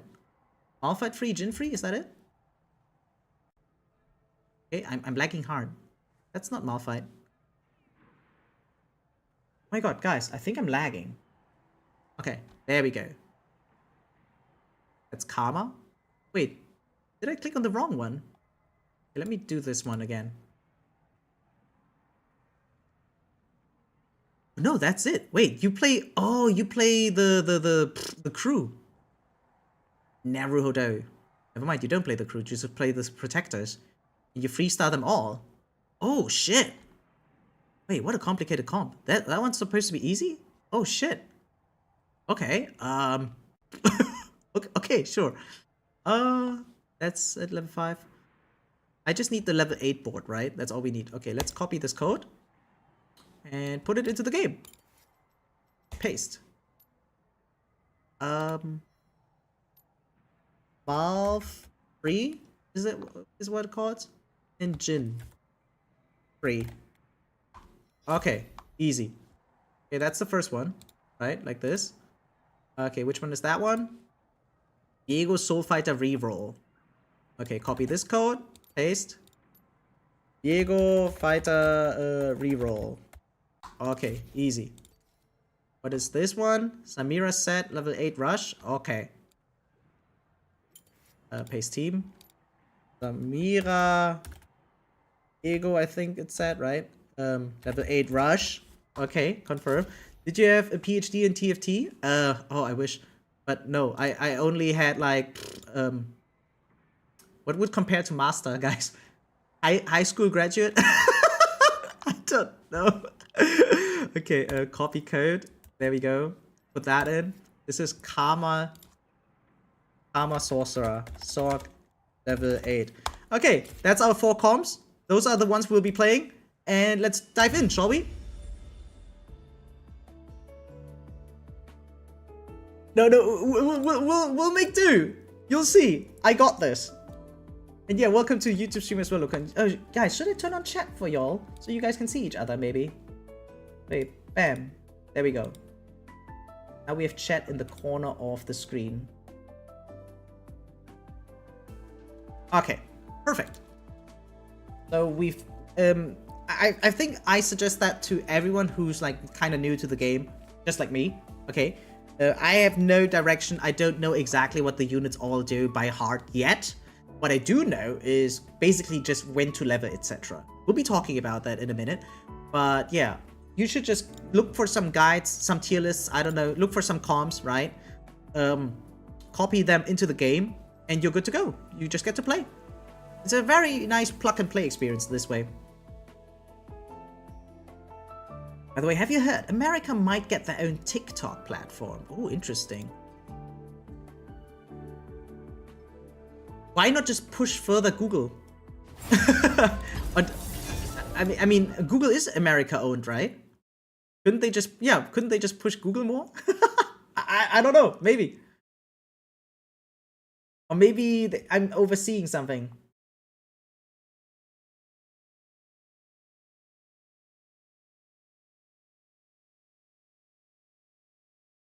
Oh yeah, wait, right now I look like a big noob, right? Silver. Then again, I am a noob, I guess. Yeah, you know what? Let's look like noobs for now, so people don't expect too much, but slowly grind up our ranking, right? And once we're like master, grandmaster or something, that's when we can slowly start to advertise ourselves again. Don't ask why, I just need to do that. The battle begins with prismatic augment. Okay, good to know.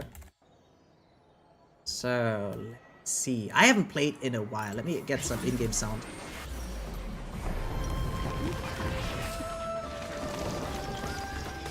Okay. I think, yeah, after this first round, that's when I'll decide what to go for. Oh boy, oh boy.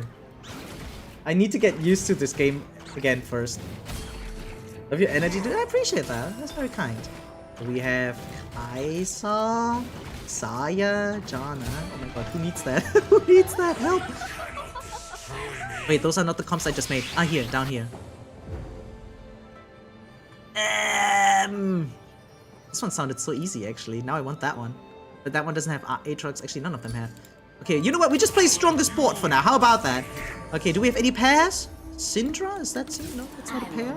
But those are Crystal Gambits, Star Guardian, Alista, Supreme. Oh my god, too many words. You know what? Let's not think too much about this. We'll get somewhere. Okay, I'm just chill. Yeah, you know what? We just chill. I don't want to buy something here. Just don't know what. Okay, didn't buy anything. So we have our first 2-star. Can I make anything with Aatrox here? From the comps that we looked at. Oh wait, what's this? Oh, Shibai. Let's just add Janna. Janna's always easy, right? Okay, Aatrox, yes. Syndra, probably not. Saya, yeah, Saya can go. Okay, Callista, Soul Fighter, Supreme. Oh god, words. Oh! Another fight, another fee. Okay, maybe I should make it item dependent. You know what? We just scout and look what others do. Yeah. Let's just see what others do and then I'll find out. Crystal Gambit maybe or something. Okay, this is Pale. Malzahar. Gangplank. I don't know. Okay, you know what? I think we're just gonna hard force this. I don't know this one. Oh, Shopping Spree. Nope. Lucky Gloves? No. Okay, we go for money and losing streak, I guess. Do I have any synergies? Anything? Heavyweight Juggernaut. Nope. Protector Strategist. Also no.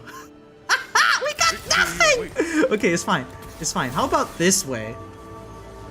This is a pair. Another fee. This is a pair. I don't know what to do with these. Okay, sell, I guess. Alright, work with me here. We want this. Aha. Na has been marked. We just sell this, right? Or do I want Zevia? Oh, Zevia is also part of the plan. Never mind. Okay, we didn't level.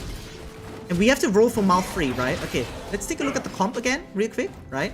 And then we'll figure out things from there. So, Cannon, mouth, okay, blah, blah, blah. Freestar, those free. Okay, at level 5. Stage 3 too. Do we hyper roll? Hyper roll into slow roll, okay. And those are the items that we're gonna use. Oh, I didn't make an item yet. Did I win or lose? I lost. Okay, that's unfortunate, but whatever. Okay, don't need. You know what? I'm not gonna think about efficiency. We're just gonna put stuff in. There we go. That's it. So, are there any items I can make? I can make Sterax, Spirit, Power Snacks. No, you know what? I actually want to guarantee myself losing, so we just don't do anything. In the meantime, let me just study this. So we also find out like what items I want. Morello, Giant, blah blah. So the focus will be on Jin, Sniper, 4 Protector Sniper, 4 Sniper, 4 Protector Wrath. Okay, perfect. So tanky stuff, AD stuff. Not too difficult yet. Shit, we won. Okay, it's fine. No problemo. We have money, we have everything. Maybe we can just win streak from here actually. I mean, we have 2 stars, right? That's not too bad. Let's see what the full HP guys have. Just to compare. Holy shit. Oh my god, with a mech. Oh god. This looks very intimidating. I don't think we can win this. Oh, there's Jin already. Okay, that, right? What is this? Maybe something in the front? Yeah. So he gets a shield. This what is it called? This tier list, god, it's bright, also tells us like what power-ups might be cool. Artistic KO, Spirit Sword with crit items, Hero's Arc, Sky Piercer, blah blah, no pen items. Artistic KO, Bludgeoner, okay. You know what? Let's just try. Bludgeoner. Okay. What your monitor max refresh rate? 144. But you can't see it, right? Because I can only stream with 60 FPS. So, what is it set on right now? Graphics are high right now. I don't know what that means. Frame rate uncapped? Yeah, let's cap it actually. Maybe that makes sense. To just not lag as much, right? Yeah, we can't maintain a streak at all. Neither winning nor losing. Kind of sucks, but that's life for ya. And let's see. This guy looks juicy. Yeah, I want that sword, I think. We can also immediately slam it, I think. I want the Deathblade, right? Do I want Deathblade? Yes. Okay, the game says Deathblade. Got it. I can see the FPS. Oh, you can see it. It's not the video. Huh?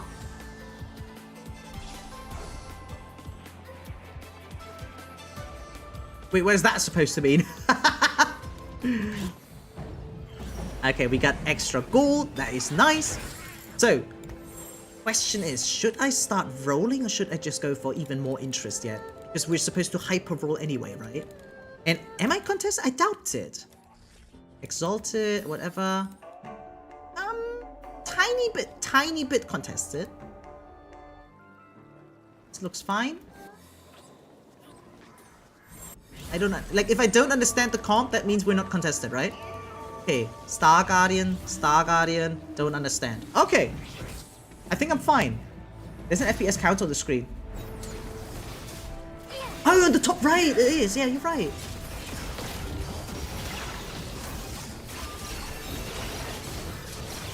Oh, come on, get me a kill. Thank you. At least we don't lose too much HP, right? Nice, nice. Damn, I hope this guy still takes an L so we don't have to fight against someone with the same amount of, you know, like, what is it called? Economy. Or should I just go to 100 and start slow rolling from there? Ooh, but maybe I have to kind of rush a little bit considering there's one guy with Malphite as well. Oh, and cannon. Ah, asshole.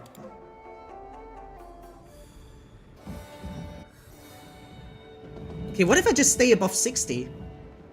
Oh, I don't know when to roll. Oh, that's a tough one. That's a tough one. Ah, it's fine. I'll manage.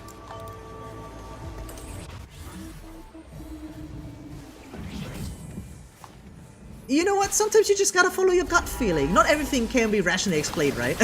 At least at the start. Okay, yeah, we're getting our asses whooped here, guys. What does bludgeon even do again?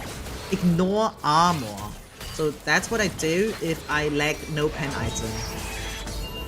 I guess. So that means I don't need to go for Last Whisper anymore. Okay. I can take that. It's the other guy there was winning. How much money do they have though? They don't even have that much money. Wait, they're level 5. Oh wait, that means, are they going away from this or not? Or are they still chasing it? I don't know. What if I just stay above 70 gold? That could work, right?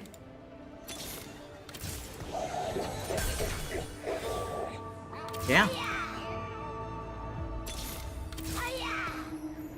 Okay.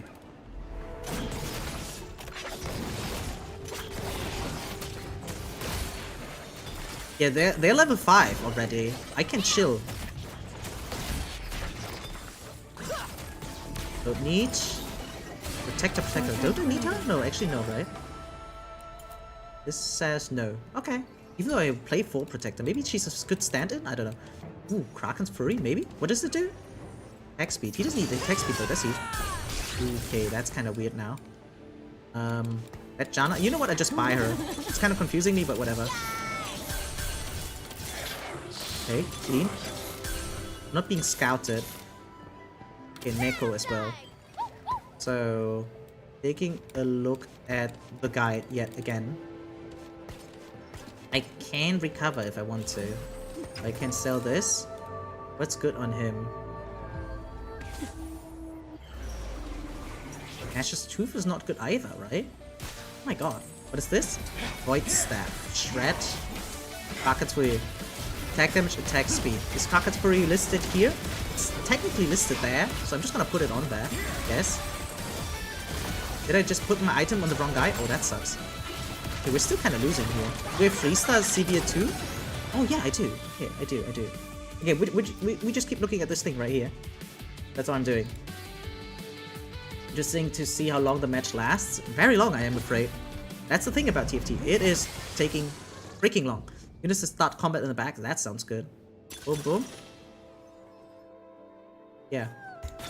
Okay. Another fight, another fee. Clean, clean. Guess I can just put that in, right? Or do I want more damage? Okay, wait. This one kind of was whatever. Okay, where's the other guy that was potentially contesting us? Not even much though. That's 4 Malphite, 5 cannon. Yeah, fuck that. Okay, thinking. Is that the positioning? I think that is the positioning, right? No, actually, seemingly it's... Oh yeah, we have damage and stuff. Oh, sniper is incrementally. I thought it's just like 2 and 4, but it's 2, 3, 4. Okay, yeah. This is the play. What is that? Spirit Visage. Fuck yeah. Okay, from now on, win streak, guys. Watch. Watch. We'll actually win streak this one. And I'm about to have my first, what is it called? 3-star. Oh yeah, baby. I guess 2-star. If we win, I sell those, and I end up... Oh yeah, okay. 60 gold again. I'm having a hard time knowing how much interest I want to push for and how much I don't want to push for. It's a cannon. Maybe. Come on. But we don't need Gnar, right? Ah, let's go. Okay, good enough. When do I go level 6? The guide says free 5. Okay, after this we go level 6. And then we look for Jin, I assume.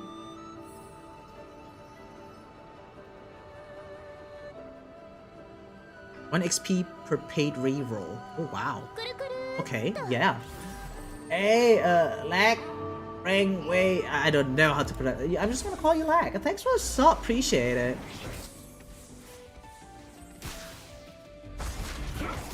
Yeah, guys, make sure to sub on the YouTube. Highly important. We're almost monetized. I just need 1,000 subs, and that's when I'm monetized. Dude, this guy is so strong. Oh, level 7 with level up. Okay, that makes sense. And they don't have that much economy left. Wait, that is ass though. Oh, I can't streak at all. I think I've completely lost one, or something like that. Oh, this hurts. Oh.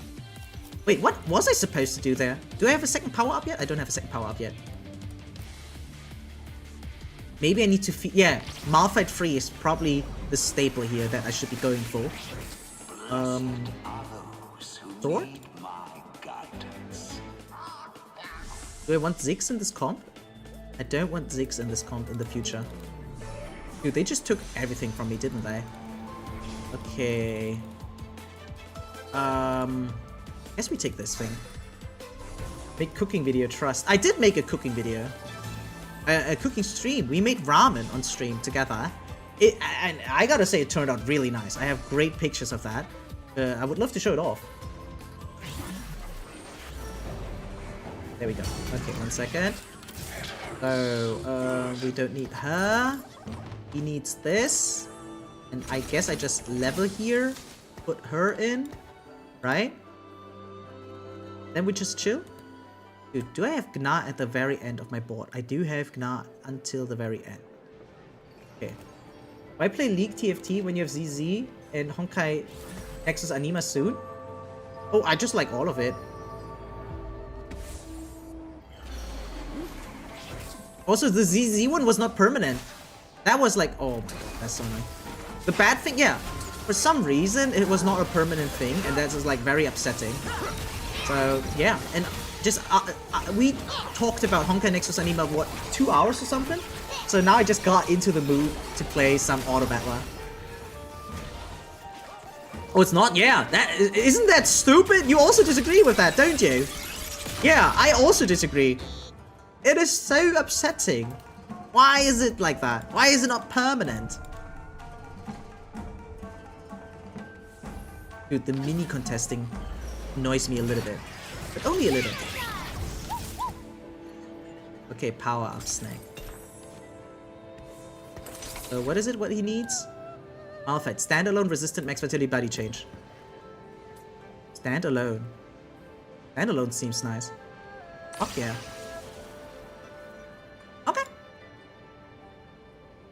I thought it was permanent. What the fuck? It's a nice change of pace and fun watching Bamboo summon and construct. Yeah! No, I completely agree. If it was permanent, dude, I'd be down. I'd be giga down even. But it's not. And so it's very upsetting.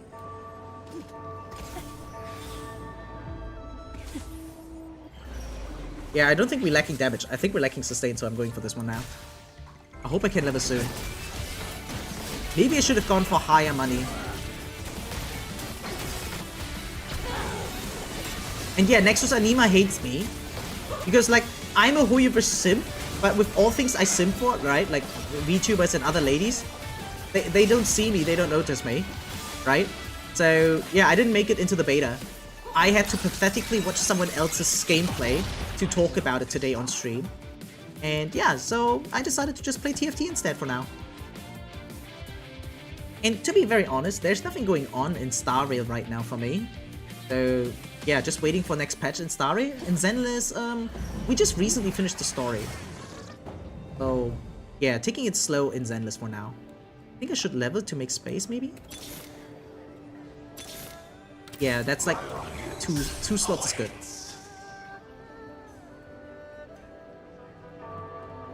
I mean, maybe it was just to gather data for Nexus Anima, or maybe they still bring it back. They brought back the tower defense mode in Zenless, right? And so maybe they'll improve the ZZZ TFT, and eventually, right, they just might make it permanent. Yeah. Excuse me. Oh, sorry. Oh my god, exactly the shit we wanted needed, I guess.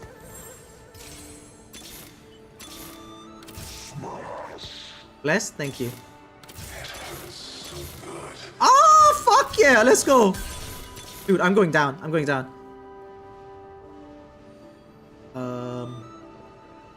Whatever. Let's get this sparkle party started.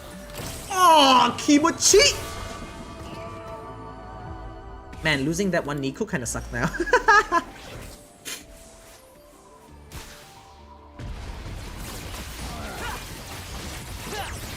Cannon almost level 3.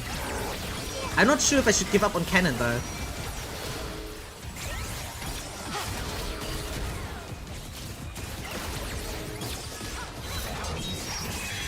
Dude!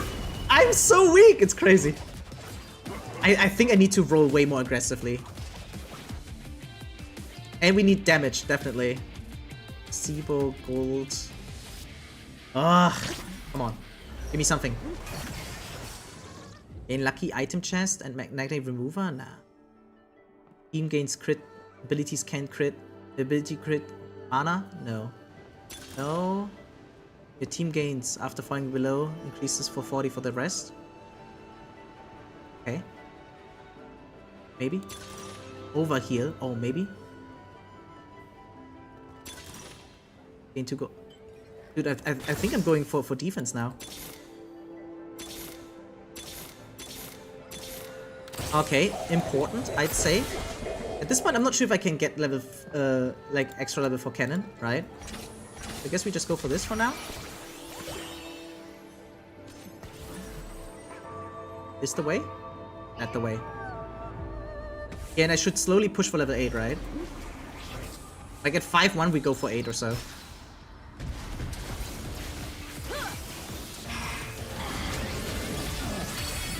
I am not sure about this one though. I guess I need to sell Janna eventually.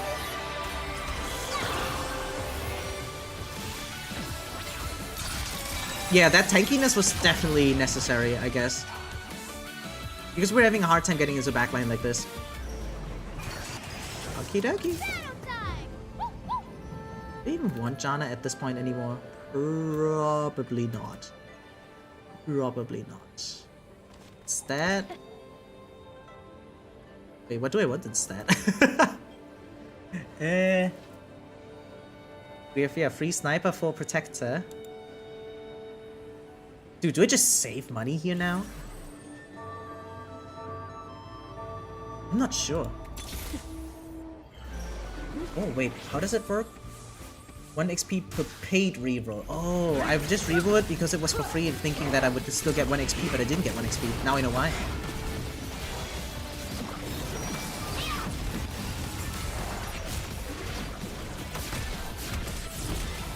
Yeah, the more I look at TFT, the more I think, or I hope that the monetization of Honkai Nexus Anima might go in a similar direction. That'd be awesome.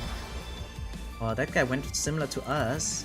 Now they have less HP than us. I guess that's a good thing. Actually, guys, what the fuck? Oh, the number's already so low. Crazy. That guy would be insane. The Varus? Guys, can we talk? Can we talk? No one needs armor. Come on. You don't need armor. Don't do it. Dude, the way he was hovering right before, the guy that I wanted, right? Again, we're just following this list right here.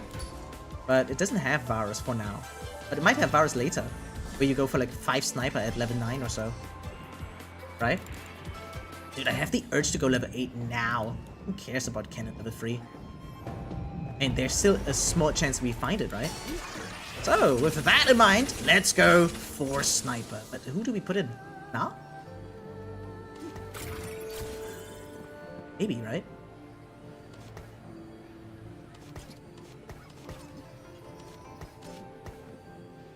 Varus is probably better this way.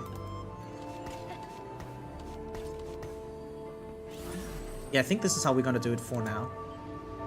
Roll once, maybe? Nah, I shouldn't. It stacks, right? Those rerolls stack. We should deal way more damage now. Question is it enough? Or like, is it fast enough even? Because the entire fight just depends on how long my Malphite basically survives. If long enough that we make it into the backline, it's good, right? Yeah, at this point, the way our comp works, it just says whose frontline falls first, I guess. Oh, 2 5 costs.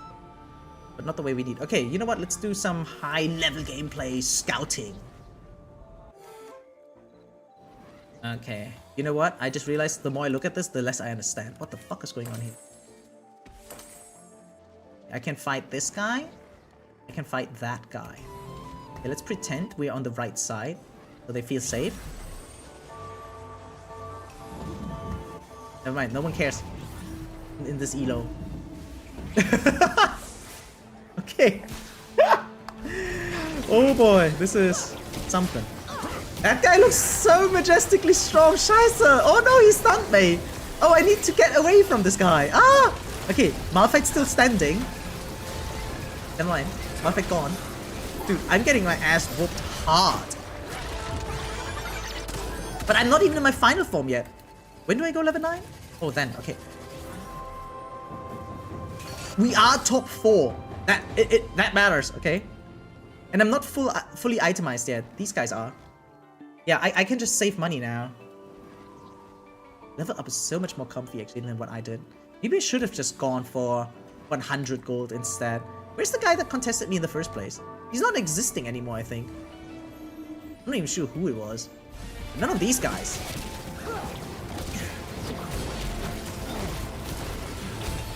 Then again, if I had played any slower, I would have even less HP now, right? But maybe the way we did it was fine. Okay, this needs to... Then... Right, this needs to be reforged. Okay, yeah, some anti-healing. Why not? I can roll 4 times, right? This looks bad. Oh god, this looks really bad. Anti-healing, anti-healing. Chain vest. Okay, who's a good fool? You know what? I'm just gonna put it on this guy because he's a 2-step protector right now. Okay. Hey, this guy looks weak. Securing top 5 at least. I hope this guy loses. If this guy loses, we have a great chance of of getting top 4, which equals a win. Okay, Malphite is dead, but both our front lines are dead. Ow, but my guys are doing better. Look at this. See, that's the name of the game. Auto Lotus Mighty Mech, what? The Giga tag. The what tag? Oh, that guy did lose. Okay, do I go for 5 sniper or do I chill? You know what? I can take 1 more loss. So that means I do chill for now. If I win, I'm gonna sell this cannon even, right? For extra money. So it could be anyone and their mother fighting me. God, I want that K Santa.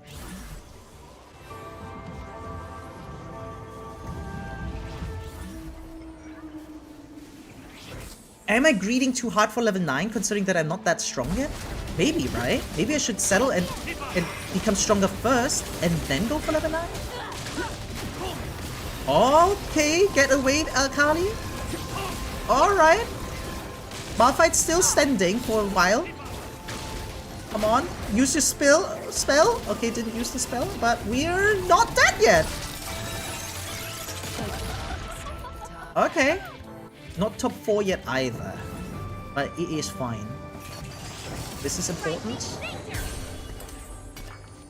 There we go. 80 golds. This guy dies, case Santa will be available. Oh my god, that's a level 3.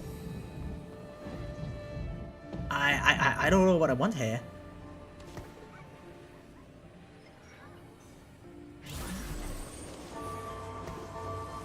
Maybe this will be good. I think oh, we got a ghost! Oh, let's go! Please lose. Who's he fighting? He's fighting not the strongest in the lobby. Oh no. I was hoping this guy dies so there would be more Kisant in the pool, but doesn't look like it. We're fine, right? Am I fine? I'm not fine. I'm losing against the ghost data. Oh my god. Yeah, this is all very bad. But we're top 3 on paper still. Oh, I need to level and just go all in next round. Oh my god, that's a case Santa. Oh my god, please! Dude, don't do it. Don't do it! Don't do it!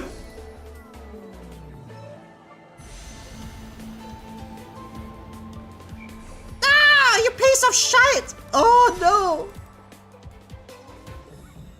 I think I want the Giant Slayer actually. More than the Kraken's Fury, right?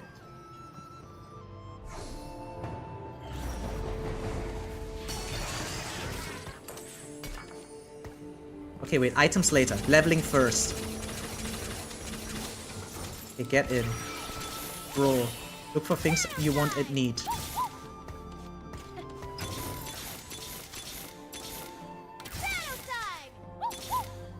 Okay. What do you fight for? Scheiße. Let's get this sparkle party started.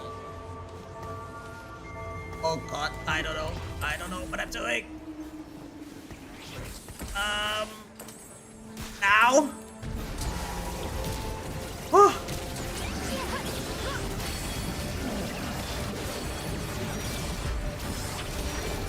Oh, please tell me I'm fine.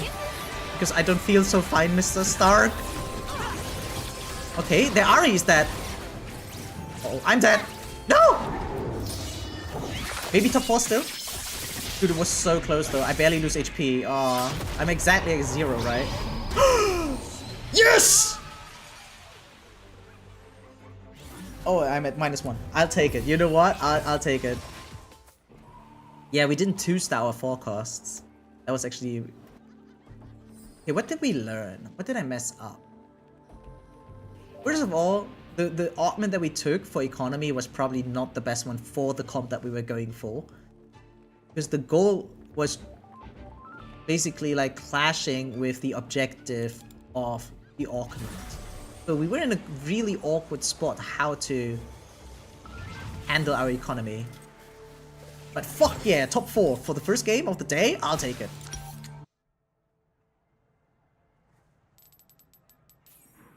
Okay. I think that's a great start, and we can just go higher from here, right? Okay, let's see. Let me just hit a small ad break, so anyone coming new in won't need to see one.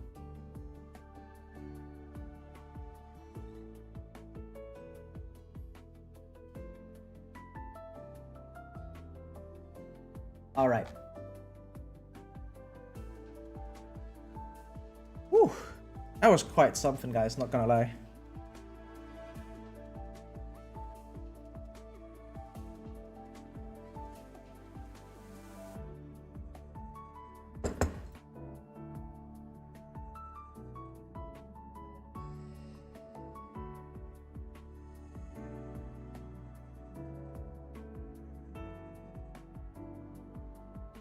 Oh, I missed it.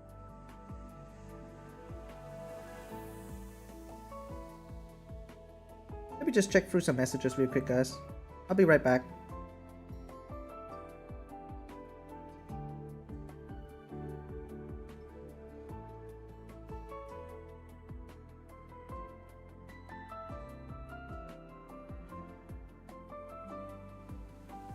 Alright. There we go. So, what's the plan now? I think it is smarter to just learn one comp first. Now, is that boring though? It is kind of boring to just learn one comp, right? It would be kind of more exciting if we were going for another one. So the way I tackle this is usually, okay, you know what? We will still just maintain this comp for now, unless something rolls into our hand that is just super comfy for the other. For instance, this one has like,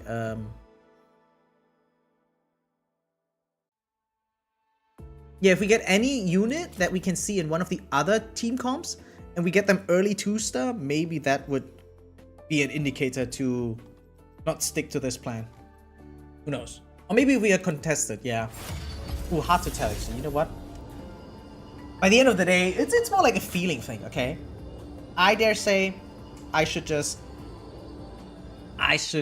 settle for my gut feeling for the start. And once I build up more knowledge, I will know exactly what the direction or the line that I prefer is. Yeah, that sounds more mature, doesn't it? Oh my god, my coffee is almost empty.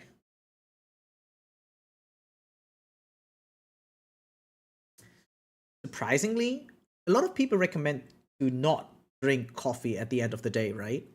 But I can always fall asleep like a baby if I have coffee intake. And funnily enough, if I don't have coffee intake, sometimes it's, for some reason, more difficult to fall asleep for me. Maybe that's just a me thing, though. Who knows?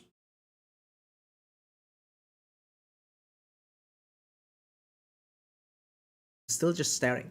So, first of all, considering that it's a tier 1 comp, it didn't feel that strong yet. On the other hand, I didn't pilot it perfectly at all. We still kind of made it top 4. So it can't be that bad.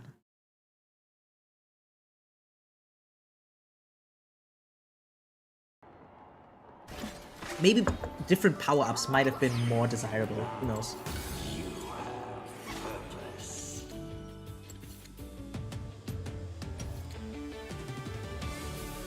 Oh wait, it's the same guy again, like Lee Sin again. Okay, sure.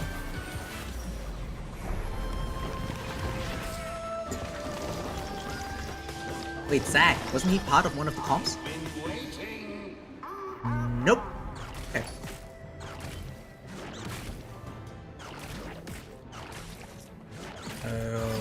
I mean, there's no conclusion to be drawn here right now yet, right? Oh, Callista though. I think Callista was one of the units that we have in our comp, right? Nope, we don't. That was a different one that I had in mind back then. Ooh, 2 Callista, 2 Rel. Do I care about Zac? I probably don't. Let's do it like this for now. And yeah, potentially sell these guys. Right? We fight together. Potentially the Zac, I guess. Unless we find a gold or so. Okay, good offensive items. I like that. Going the AD route thus far. Oh my god. So shall we grow stronger. Okay, nice. We have 2 heavyweights. We have pairs. Dude, oh, Sheba. Wait. Might be a little bit premature of me, but I guess this is what I'm going for, so people can see it and maybe refrain from contesting. Does that make any sense? I think it does. Yeah, do not contest me. Look at me. Aw, what? Okay, sure. Ooh, maybe? No. Now, and a start next to roll 3 dice. Ooh, maybe. Each time. You know what? Actually, this is the one, right? Yeah, that's the one, guys. Another fight, another fee. So, how much is this? This is 7, right? No, I can't count. This is 6. Definitely need the sword. Should I already make Giant Slayer?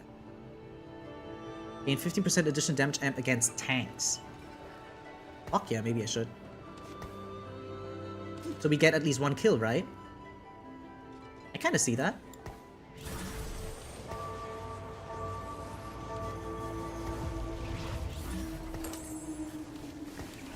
Just trying to get a kill, that's why I do it this way. Oh shit. Oh, double shit, wait, artistic KO, right? Yeah, artistic KO. I don't even know what it does. Every 4th attack deals extra damage. Oh, I should have done that earlier. Oh, what? No, she didn't kill. What? No. Oh, unlucky.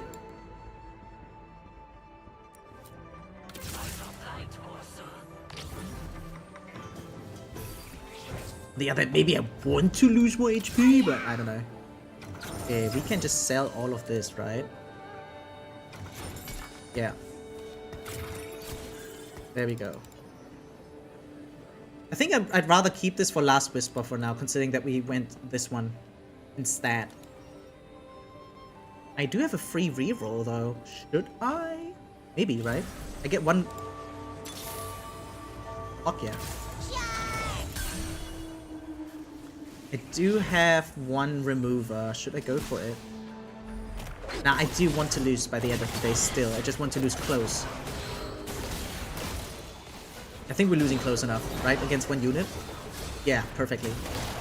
Oh my god, yeah, if I had done anything else, maybe we would have won this fight, but we don't want to win it. Woo! That could have sucked, guys. So... look things up real quick in that list. Okay, this is what we're talking about right here. And I have to remove 1 so we get the protector buff.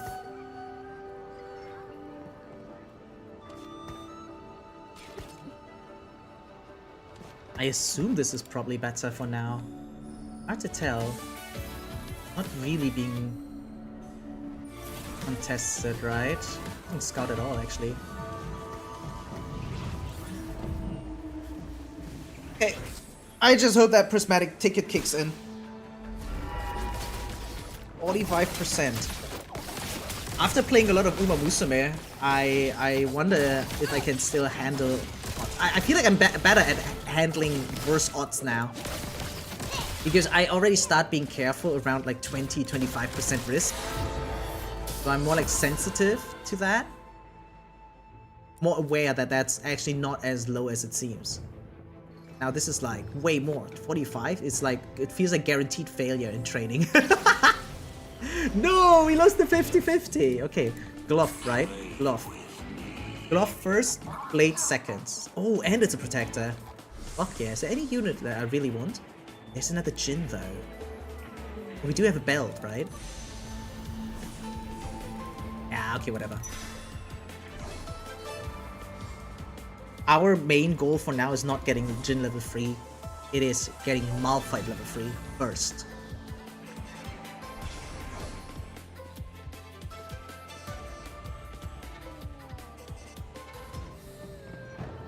And it's easier to get the correct tank items, I'd say. Oh my god, careful. Almost messed up. Almost messed up. Ooh, that would have sucked. Janna's probably better at the start, right? Like this? What if I should give the snack to Malphite first before I give it to Jin? Ooh. Oh. Okay, yeah. You know what? I'm here. I'm here. Might need to sell her, right? Oh, I hope I sell her. Wait, at what cost? Okay, we definitely lose here, so we have to sell her. Oh, come on, give me 1. Yes! Ooh, that one hurts. Immediately go to level 6 and gain 4 XP. You don't get to choose your future augments.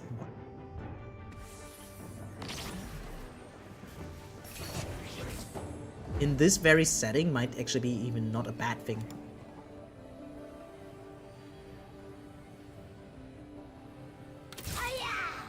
Dude, for the sake of money, I'm actually considering selling Gna here. We'll find a new Gna. And Gna is the one, yeah, one of those that you don't even need to freeze. Definitely gonna do it.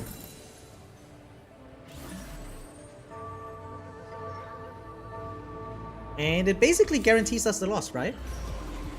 Yeah! Wait, is that a contest? No, it's not. I think. Brave with Jin. Ooh, that sucks ass.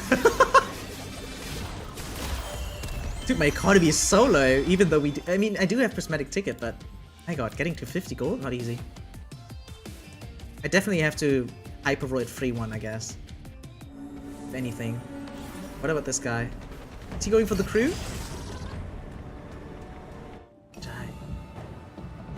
Another fight, another fee. Jeez, I was honkai TFT. Oh, it's funny. I'm not sure if it's good yet, but it's just a closed beta for now, right? And from the things that we've seen thus far, it's a very non-competitive nature, like very casual coded, if that is the proper way to address it. Uh-oh. Ooh, I rolled too much, didn't I? Ah, whatever.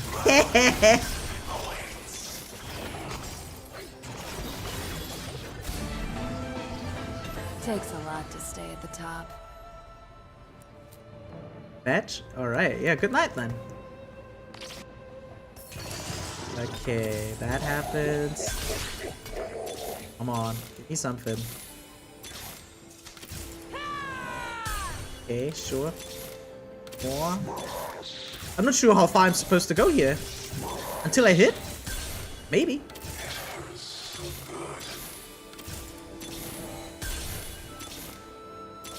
On.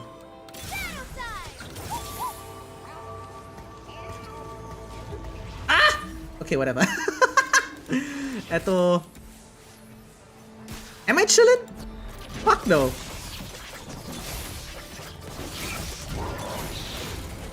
Another fight. Sell something. Another fight, another fee. Oh my god. Oh my god. Oh, I messed up. I messed up. Wait, I need to sell something anyway, right? Okay. Oh, shit! Oh, okay. I don't care about the Jin. Yeah. Tons of stats, maybe. Preparation? No. Using isolation? No. Game random gold augment and 6 gold? That sounds not so cool. Tons of stats, maybe. Ramble? Ramble. Okay. Oh, I do get an extra slot this way. Okay, sure. On. Dude, I literally need one of everything. That's it. Thank you. Heads up.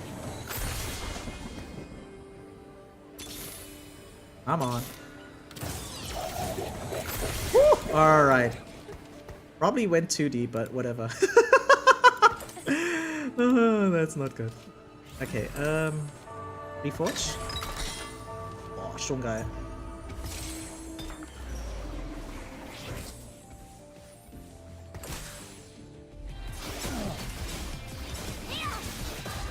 Yeah, the 1-star Jin kinda eh. Wait, what? Oh, because of Edge of Night, okay.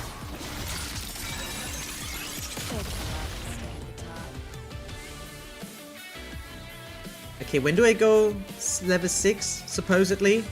3-5. Okay, we're chilling, we're chilling.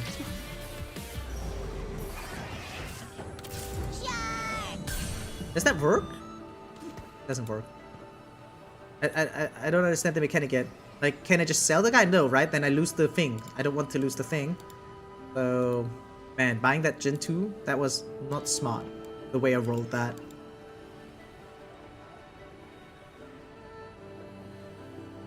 So, yeah, I guess we just wait. How about the others? Where's the other crew guy? There. Okay, we found already our crew guy, so we're fine. This looks fine, looks fine, looks fine. These guys are like super intimidating. Double win streak all the way till 3.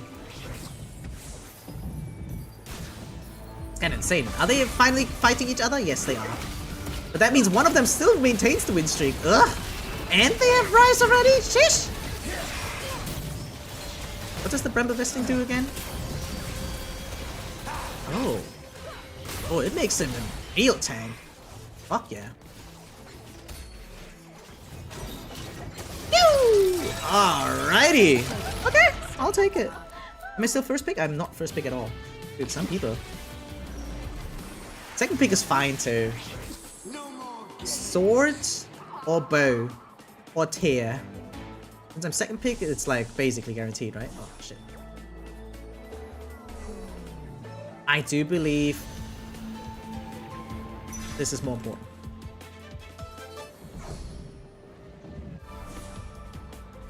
Maybe actually not, but you know. Vensk. Oh shit, wait, doesn't she want even like... I don't know if she wants Shojin.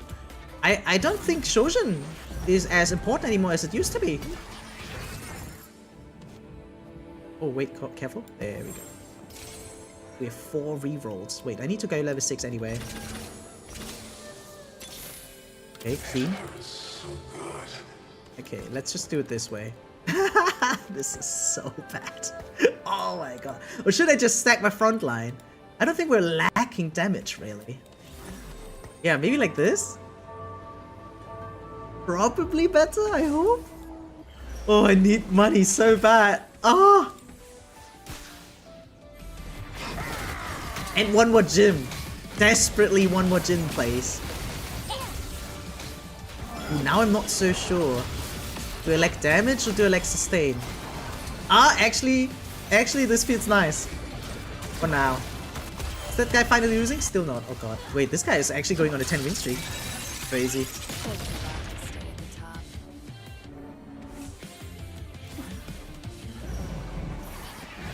Oh, hi! Okay, you know what? Why not?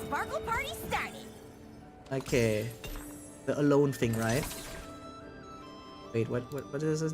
Stand alone resisted max vitality body change. None of these, so we reset. Stand alone. There we go. Selfish? Oh. Okay. Maybe? Come on.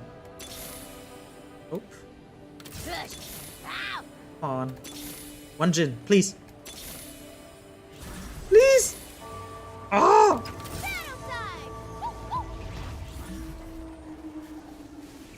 That sucked. That sucked big time. Oh, I guess you want full protector at this point, right?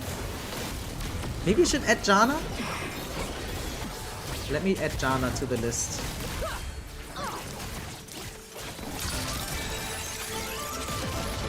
Okay, we're going in with a win streak at least. That's something. That's gotta be something.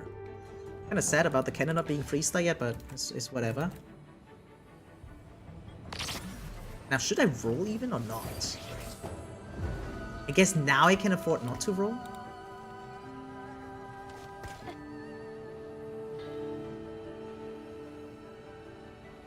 Hard to tell. Maybe like this? This should be Janna then, right? Until we find replacement or so. At least I like our itemization. It's very optimized thus far. Oh shit, wow. Oh, a Jin! Oh, clean! Takes a lot to stay at the top. Oh, another! Oh god. Fuck yeah. Okay. For tranquility. Maybe! I don't know which is better. I do not know.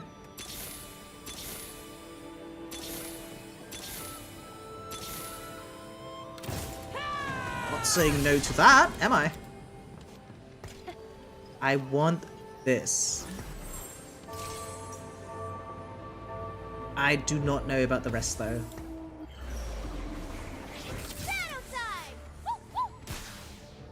So should I go for economy? 4-2. Wait, when do I go with 7-4-5? I could sell these two actually. Build up economy, but then it will be harder to find them again, right? And to 2-star them. Maybe I just keep enjoying my win streak. Level 7, I add the Gna. I didn't even need the Jinx yet.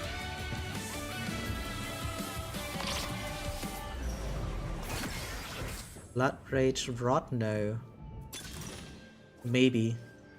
The units gain damage amp based on their missing health. Max up. Ooh, maybe. Oh, no. Actually, no. Each time an ally dies that share at least one trait with them, gain 5 ability power. That's also not good. I think it might be big grab bag and just making a second carry or so. Oh. Oh, fuck yeah. Oh my god. Okay. It hurts so good. My audience awaits. Yeah, okay. I don't mind. Economy trade, guys. Maybe too much economy. I heard you just want one, right? Especially considering that one of our prismatic is economy, but maybe we just snowball from here. I'm not playing for a first with this move, I think. I'm playing for a very secure top 4. That's what it feels like, okay? Yeah. That's how I justify what I just did.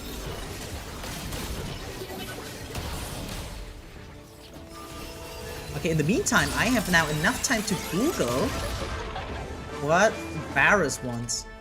Who should be my secondary carry, though? Probably Varus, right? What are the items? Blue buff, Death Blade, Infinity Egg. Oh, fuck me. No, we're going 7 next round. We're going 7 next round. I just realized that Prismatic Ticket is again counter-synergistic to the crew thing. Aw, man. Ah, whatever. I'll be fine, right?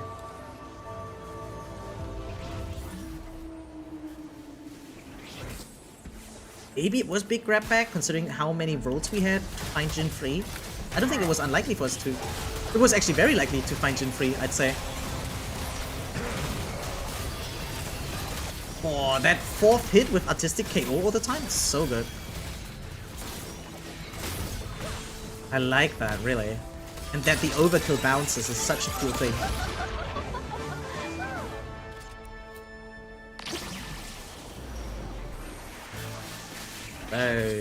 Sword, I guess? We're not last pick. Or anti-heal. Oh my god, with the Braum? Come on. Ah! Okay, take the sword, take the sword. So, what does Jinx want for items? Let me look her up. She wants the Kraken's Fury, Giant Slayer, Infinity Edge. Okay. Maybe I can offer something like that, right? Boom, boom, boom, boom, boom. And I guess this happens? You guys think this is better because of 2-star? Probably better because of 2-star?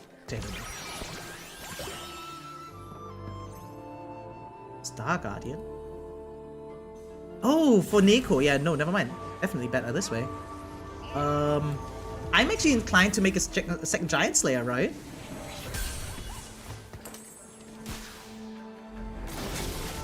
Item round is so close! Oh, I'm greeting so hard.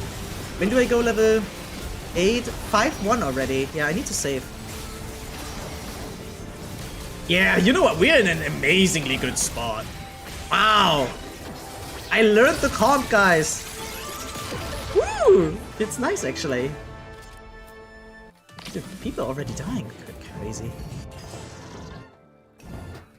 So from here on out, I could just sell the... Yeah, you know what? So let's just pretend, right? This guy looks weak. This guy looks okay-ish. This guy looks also only okay-ish. Testing us with Jinx. This guy looks strong. That's the only one that's rather bothersome. Actually, maybe I want to stay on... No. Like, even if Jarvan is here and can stun my Jhin, I think that's better than going on the right side where the mech is and closer to Karma. I don't know if I want to be closer to Karma. Like, on one hand, I could kill her off more quickly. Or the other hand, she could also do the same for me. And I'm not too confident in my front line this way. Yet. We'll get there. We'll build up confidence. Don't worry, once I have... Actually, wait, I'm already at 4 protector. I won't get more tanky than this. This has to suffice, actually. Haha, scheiße. Okay, it's fine, it's fine. I can handle that.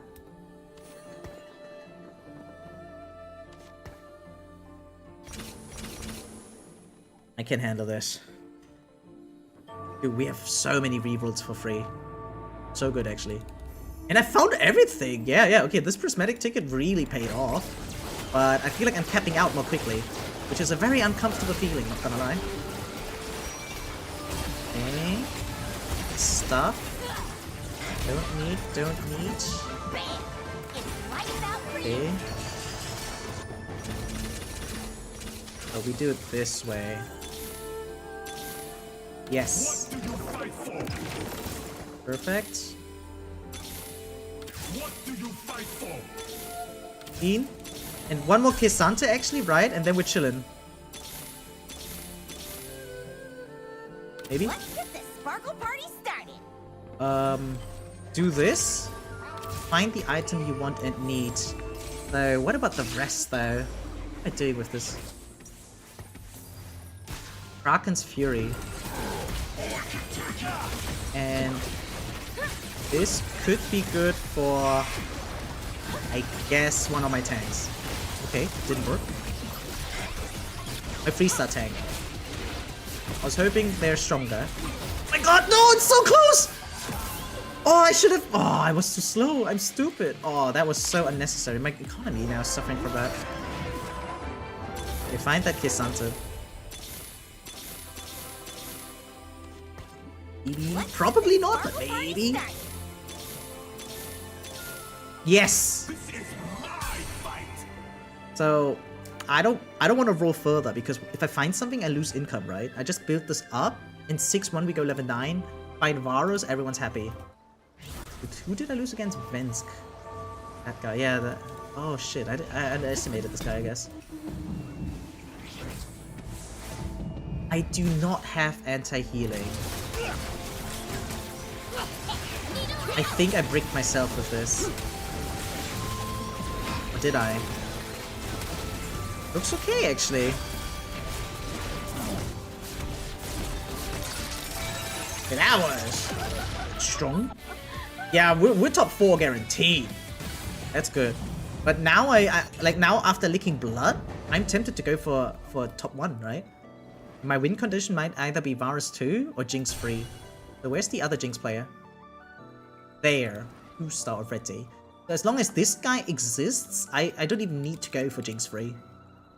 Now, does it look like he's falling off anytime soon? Level 8 at max economy. Not falling off. So I have to sell 1. I don't feel like I can... I'm not good enough yet at the game to know whether I want to change something. In my positioning, especially. Let's just see who tanks more. Kesante or Cannon? That's a Jarvan. Okay. I think it's Cannon, right?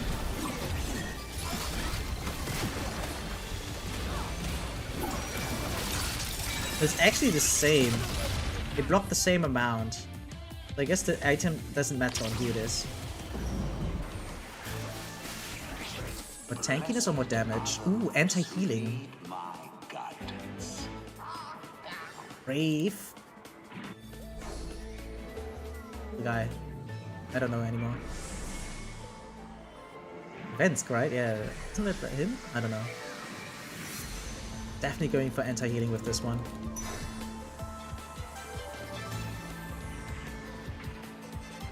Wait, I could have maybe gone Brave too, right? Yeah, because Varus is also... Oh, fuck! No, wait, I think I just messed up, didn't I? Oh, Cannon slightly blocked more. It's what does it do? I think it's smarter on Kesante. I don't fully know though. Oh, the Wraith thing would have been insane. Wait, what does Wraith even do? Every 4 seconds, the Shadow Realm strikes 3 enemies. Dealing total damage. Okay, blah blah blah. Your lowest health rate heals for 80% damage, blah blah. What is that percentage?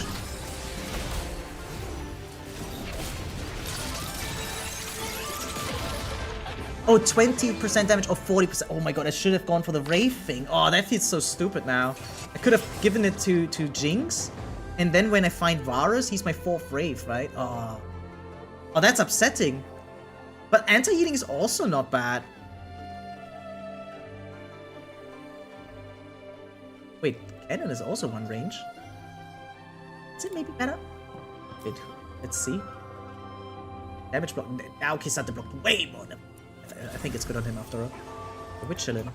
And we're top 4 already. I like that. Oh wait, never mind. This guy's still alive. I'm sorry. Another Kisanta. Okay. Oh wait, the Jinx player is falling off after all. Oh! Maybe I should have sold that one Jinx.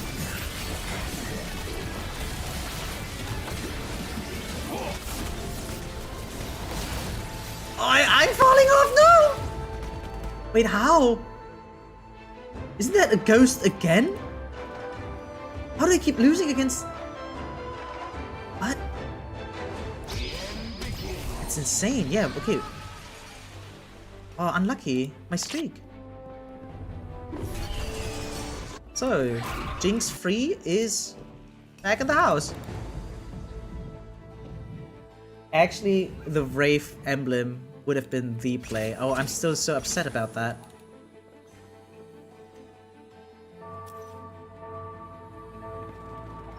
Yeah, and giving the items to Kisanta probably better idea.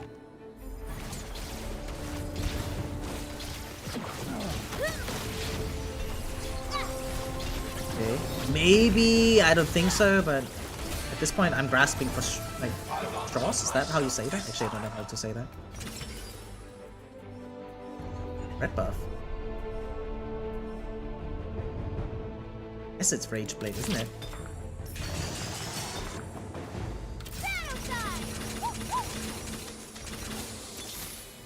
Let's get this sparkle party started.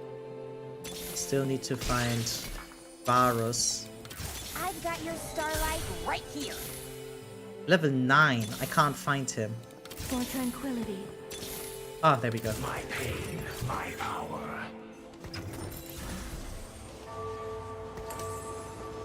Okay. I hope I win, so I can sell the Nikos, right?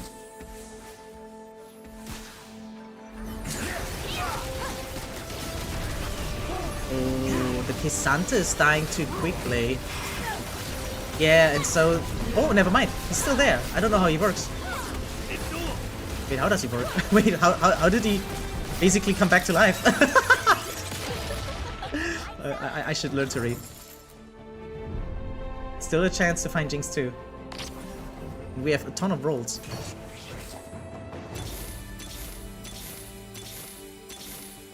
What do you fight for? Oh, the Varus, what? He's not marked in here. Scheiße. Oh, I saw that too late. Oh, that annoys me. Oh, that annoys me big time, rolling away like a 5 cost. And seemingly, they're way more rare than they should be.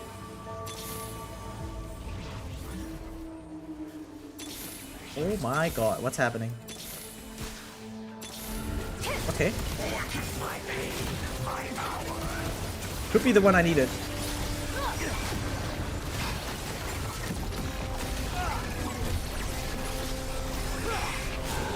Okay, I need to read how he works. On first step, instant heal full. Ah. Good to know. Everyone else is dead now. Fuck. Okay. Let's get this sparkle party started.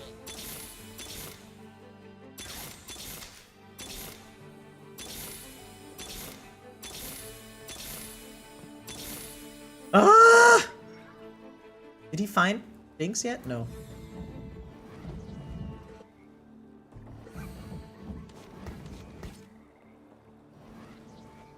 I don't like that Rage Blade. Not even marked on here. Maybe I should have gone Shojin after all. Ah, whatever.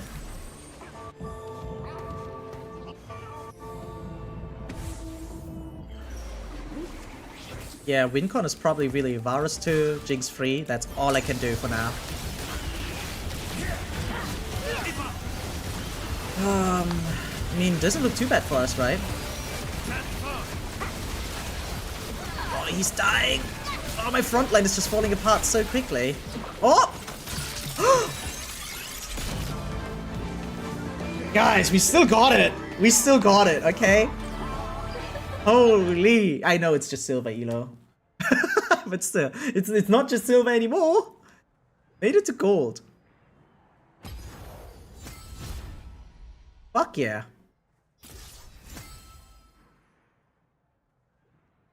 Yeah, you know what? I think I'm satisfied with this. We had a great stream, right? Got some great gaming news in. Yeah, found out a lot about the upcoming Hoyoverse game, Honkai Nexus Anima, and then we played some auto chess ourselves and got a W. I think that's a great way to end the stream, so let's just do that, and hopefully see you guys next time. Bye!